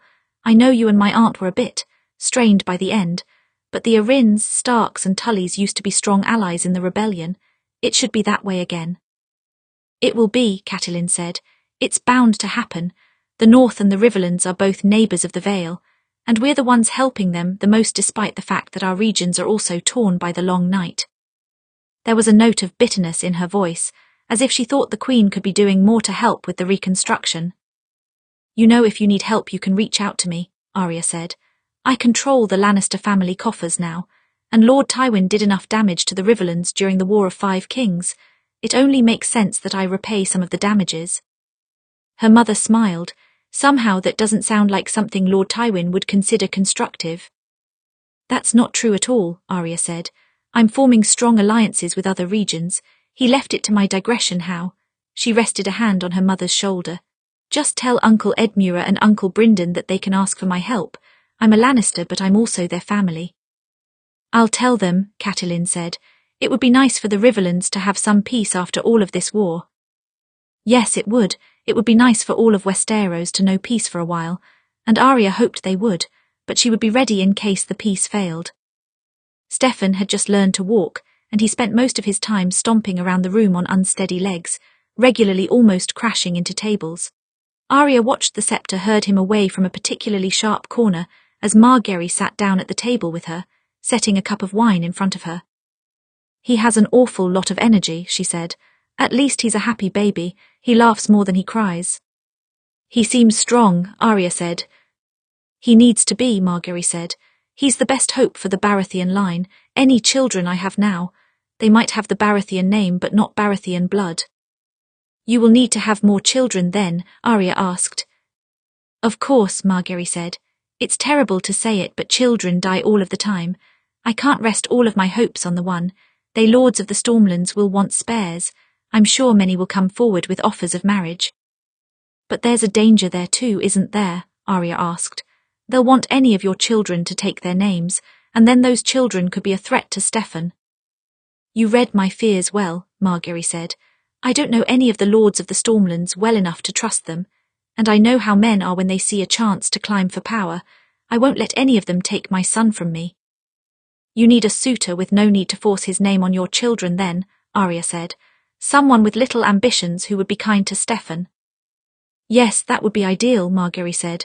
Seems it would be hard to find such a man. Arya clasped her hands together. Have you spoken at all with my brother Jon? Your bastard brother, Margaery asked. Or, I suppose he's been legitimized now, Jon Stark is it? Yes, Arya said. He's one of the kindest men I've ever met. Comes from a good family, but as he's a bastard he could not really assert his name over yours. And a Stark and Baratheon alliance, that does call back to the days of the rebellion. Margaery tilted her head to the side. You're up to something. What are you planning exactly? To match a strong politician with my Targaryen brother and cultivate a strong line of heirs in case Daenerys goes mad, Arya thought. But she knew she could not say that here. There were too many ears. I can't tell you at the moment, Arya said, but it's something that would work very much to your advantage. Do you trust me? Margaery studied Arya for a long time before she nodded. Yes, I trust you, she sighed. Your brother is quite good looking. I suppose it would be amiss to speak with him before he goes north. He's a hero in the long night after all. I haven't thanked him. She stretched. Though I can't guarantee he'll like me, Arya. Arya smiled. What man wouldn't like you? Shortly after the funeral, Arya was forced to say more goodbyes, but at least these were of a less permanent sort. Her first goodbye was to Sansa. And so we part again, Sansa said. I'll miss you, Arya. I'll miss you too, Arya said. Her sister had no choice but to leave sooner than everyone else. If she did not go now, the baby I might come before she reached High Garden. Arya met her in the stables to see her off. Her husband Willers was helping with the horses as she and Sansa stood off in the corner, watching. How are you adjusting to the Reach? Well enough, it is a beautiful place, Sansa said. And what about the people, Arya said. Do they like you? You are an outsider, so it would not be surprising if more than one of them resented you for marrying Willers. More than one does, I'm sure, Sansa said. But I'm working on it. I've learned a great deal from Lady Olenna, and I mastered courtesy a very long time ago.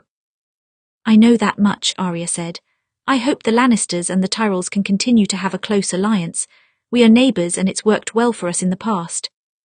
I will make sure that we stay in an alliance, Sansa said. Good, Arya said. I also wondered, that trick you pulled with the women in the north during the Northern Civil War. What about it? Sansa asked. It was very helpful then. It could be helpful in the future, Arya said. Women often go unseen in this world. They hear interesting things. What things would you want them to hear? Sansa asked. I'm not sure yet, Arya said. There's no conflict on the horizon. I just want to be prepared. I don't want anything like the Northern Civil War to catch us off guard ever again. No, I don't want that either, Sansa glanced at Arya. I'll see what I can do and we'll keep in touch. Arya smiled, carefully embracing her sister. I'll visit you in the Reach. I'll need to meet my niece. Sansa raised an eyebrow. And what makes you so sure I'll have a girl? I'm not sure, Arya said. Just a feeling you'd be a good mother to a daughter.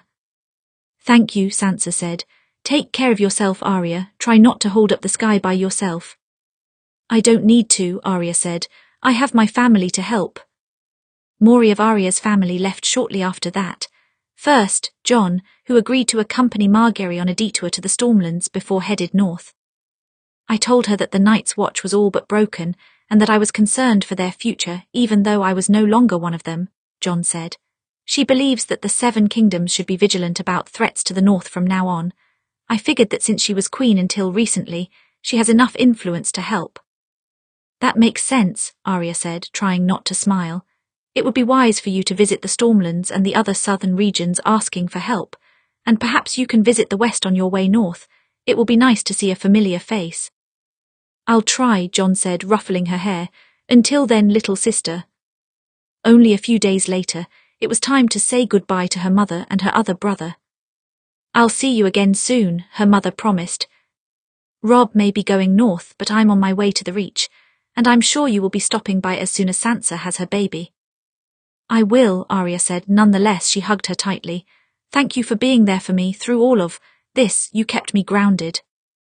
It's my job as your mother, Catelyn murmured in her ear. And I missed so many years of you growing up. I'm making up for lost time. Robb stepped up to them as they pulled back from their hug. For a moment he seemed a bit stiff, as if he wondered whether or not Arya resented him for not being able to save Tywin. She gave him a smile and leapt into his arms as if they were children again, throwing her arms around his neck. I'll miss you, she murmured. Make sure you write often. If there's anything you need, let me know. I will, he said, embracing her tightly. The same goes for you. Whatever happens in the future, whatever you need, I'm with you. Yes, Arya knew that. The North was the one place that she had no uncertainty about at all. Even if all other alliances fell away, the Stark and Lannister alliance would remain strong. What a funny thing that was. Robb glanced over Arya's head as he set her down. Sir Jaime, come to see us off. Arya turned to see Jaime quickly approaching. He had his sword unbuckled from his belt and clasped his hand as if he hadn't had time to put it on in his rush. Something like that. I actually have something for you, Lord Stark, a parting gift. He held out his sword hilt first. This should have gone to you a long time ago, but I know my father wouldn't have approved of me giving it away. Arya's eyes widened as she realized what he was doing, but Robb still seemed confused. Your sword, why should it have gone to me? Because it's made from one half of your father's sword, Jaime said. My father had it melted down into 2 blades. We lost our own ancestral blade some time ago, you see, and my father never balks from making use of a tragedy. But well, Ned Stark would hate to see me carrying half of the Stark family sword. Robb seemed absolutely bewildered by the gift. He reached out slowly, drawing the blade from its scabbard and looking it over. This is truly half of my father's sword. Yes, Jaime said, and now it's yours. Robb looked from the blade to Jaime. What happened to the other half? I'm sorry, I thought you knew, Jaime said. Your sister has been carrying it for some time. Winter's Fury, the sword my father gave her as payment for saving his life. That's the other half. Robb looked to Arya and she swallowed hard. Sorry, I should have told you, but I was worried you might want to claim it if you knew. Robb shook his head. I wouldn't, Arya. Father would hate to see his sword in the hands of a Lannister, unless it's you, of course. He looked back to Jaime. You truly mean to give this up? No family needs 2 Valyrian steel swords. That's just greedy, Jaime said. It's yours, pass it down to your children, and Arya's blade will pass to ours. I think that's fair. Robb nodded once. Thank you, Sir Jaime. He held out his arm. I hope our families will remain on good terms so long as the swords remain. Jaime clasped his arm in his. So do I. He turned and gave Catelyn a little bow. She was looking on him with some fondness for perhaps the first time. Lady Stark, I hope the roads are kind. The same to you, Catelyn said. Take care of my daughter, whenever she can't take care of herself at least. Jaime smiled. I plan to. When they were gone and Jaime and Arya were left alone in the courtyard, she glanced up at him. I didn't know you were going to do that. I've wanted to give him that sword for some time, but I was too afraid of Father's reaction, Jaime said. But I don't have to fear that anymore. Thank you, Arya said. My father always meant for Robb to have his sword. I felt guilty keeping this half for myself. You shouldn't, Jaime said. Your father would not object to it. He would be proud if he could see you now. Even though I'm a Lannister, Arya raised an eyebrow. Yes, even then. That's how exceptional you are, my lady, Jaime said with a little bow. She gave him a shove, then a kiss. The last few days had been very difficult, but knowing that her 2 families were at peace, that made things much easier. A few days later, Arya climbed the Tower of the Hand for what she imagined would be the last time in a while. Tyrion was there, writing a letter when she arrived. He glanced up and gave her a small smile before returning to his writing. The Dornish left this morning. Oberyn was in one piece, it seems. Yes, Arya said. We did speak, but neither of us wanted to start a war. Wise decision, Tyrion said. Arya couldn't help but wonder if Oberyn had confronted the Queen about her deal with Tywin, or had he hid that knowledge away in his heart for later use. Either way, she was sure she had driven a wedge between the Red Viper and the Queen, an even larger wedge than she had intended. Arya pulled at the 3 fingers of her right hand. Before he died, Lord Tywin said there was a letter here for me. Yes, Tyrion said. On the shelf, he said you'll know which one it is. Arya's brow furrowed as she walked to the shelf, not sure what that meant, but she stopped when she saw 2 letters stacked beneath a Sivas piece, the king with the cracked crown. She felt something between a sob and a laugh well up within her, and she shoved them both down, taking the letters and packing to the other end of the room. She sat herself in the corner where she had often studied while Tywin was busy with matters of state, and she read his last words to her. Arya, the second letter is meant for the Lords of the West. It is written in my hand explaining that my death was necessary in order to preserve the Lannister family. They are meant to serve you and Jaime as loyally as they did me. They will honour my words and seal. If they do not, treat it as if they were defying me. Strike fast, strike hard. Arya almost had to laugh at that first paragraph. He opened with orders, having no time for soft sentiments. That was very like him. I know you have your doubts about whether or not you are ready, but I have every confidence in you, and you know I do not give my confidence lightly. I would not have agreed to die if I was not sure the West was in good hands. Make sure the Lannister legacy is secure. That should be simpler now that you and Jaime are on good terms again, and the Lords of the West will soon expect an heir. Arya had no doubt of that, but she knew at this rate wouldn't be long before she and Jaime provided one. That was a strange thing to think about, but the next words she read were stranger still. I am sorry. Sorry, had she ever heard Tywin Lannister apologize before, about anything? Just reading those words in his hand made her shudder. I am sorry. When I planned my death, I knew it was best for the Lannister family. I didn't realize that you would grieve for me. I think you've had entirely too much grief in your life because of me and my family. Forgive me for this then, I should have known. All of my children have accused me of favoring you above the rest of them. I'm not sure of the validity of their claims, but I did think of you as a daughter, and I am sorry to leave you. Earn your new titles, Arya, and if the dead can meet again, I hope we do not meet for a very long time. Tywin Lannister. He did not sign with any of his titles, for he had given them up, and by that point Arya would not have been able to read them.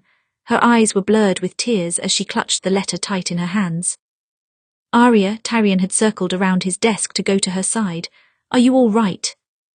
I'm fine. She quickly wiped away her tears and stood, holding the open and sealed letter close to her chest along with the broken king. I should go. Jaime and I are leaving for the West tomorrow. There's a lot to pack, and we both have a lot of work to do. Yes, I'd say we do, Tyrion said, glancing down at the letter. If I know father, I'm sure he gave you enough orders to keep you very busy. Arya cracked a smile. He always does. The morning they left King's Landing, the fields were covered in a fine mist. The sun was barely up, but Tyrion came to bid them farewell before they went. Don't be strangers, he said, and write as often as you can. I'll do the same. We will, Arya said, bending to pull Tyrion into a hug. Take care of yourself and the kingdom, that's your job now. That it is, he pulled back from her. I'll do my best. The pin suits you, little brother, Jaime said. I hope we see you again soon. You will, Tyrion said. King's Landing and Casterly Rock aren't so far away, and I'm sure the Queen will want to keep in touch. Jaime exhaled, kneeling in front of his brother and drawing him into a hug as well. Goodbye for now. Yes, for now, safe travels. With the last of their goodbyes done, they set out along the Gold Road with the remaining Lannister soldiers in the capital. It felt strange leaving King's Landing behind. It had been Arya's home for the last 7 years. Every time she left, she knew she would eventually return, and while she knew that this would not be the last time she saw the Red Keep, this felt much more permanent. Are you all right? Jaime asked, nudging his horse up beside hers. Arya nodded absently. Yes, I am.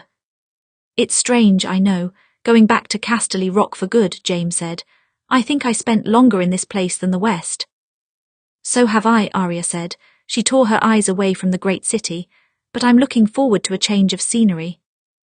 Then, without another word, she nudged her horse into a gallop, away from the keep which held so many memories, both wonderful and terrible, and toward the west, toward Casterly Rock. It was not a place made for a wolf, but she had spent long enough amongst lions that she knew how to play their games. She would manage.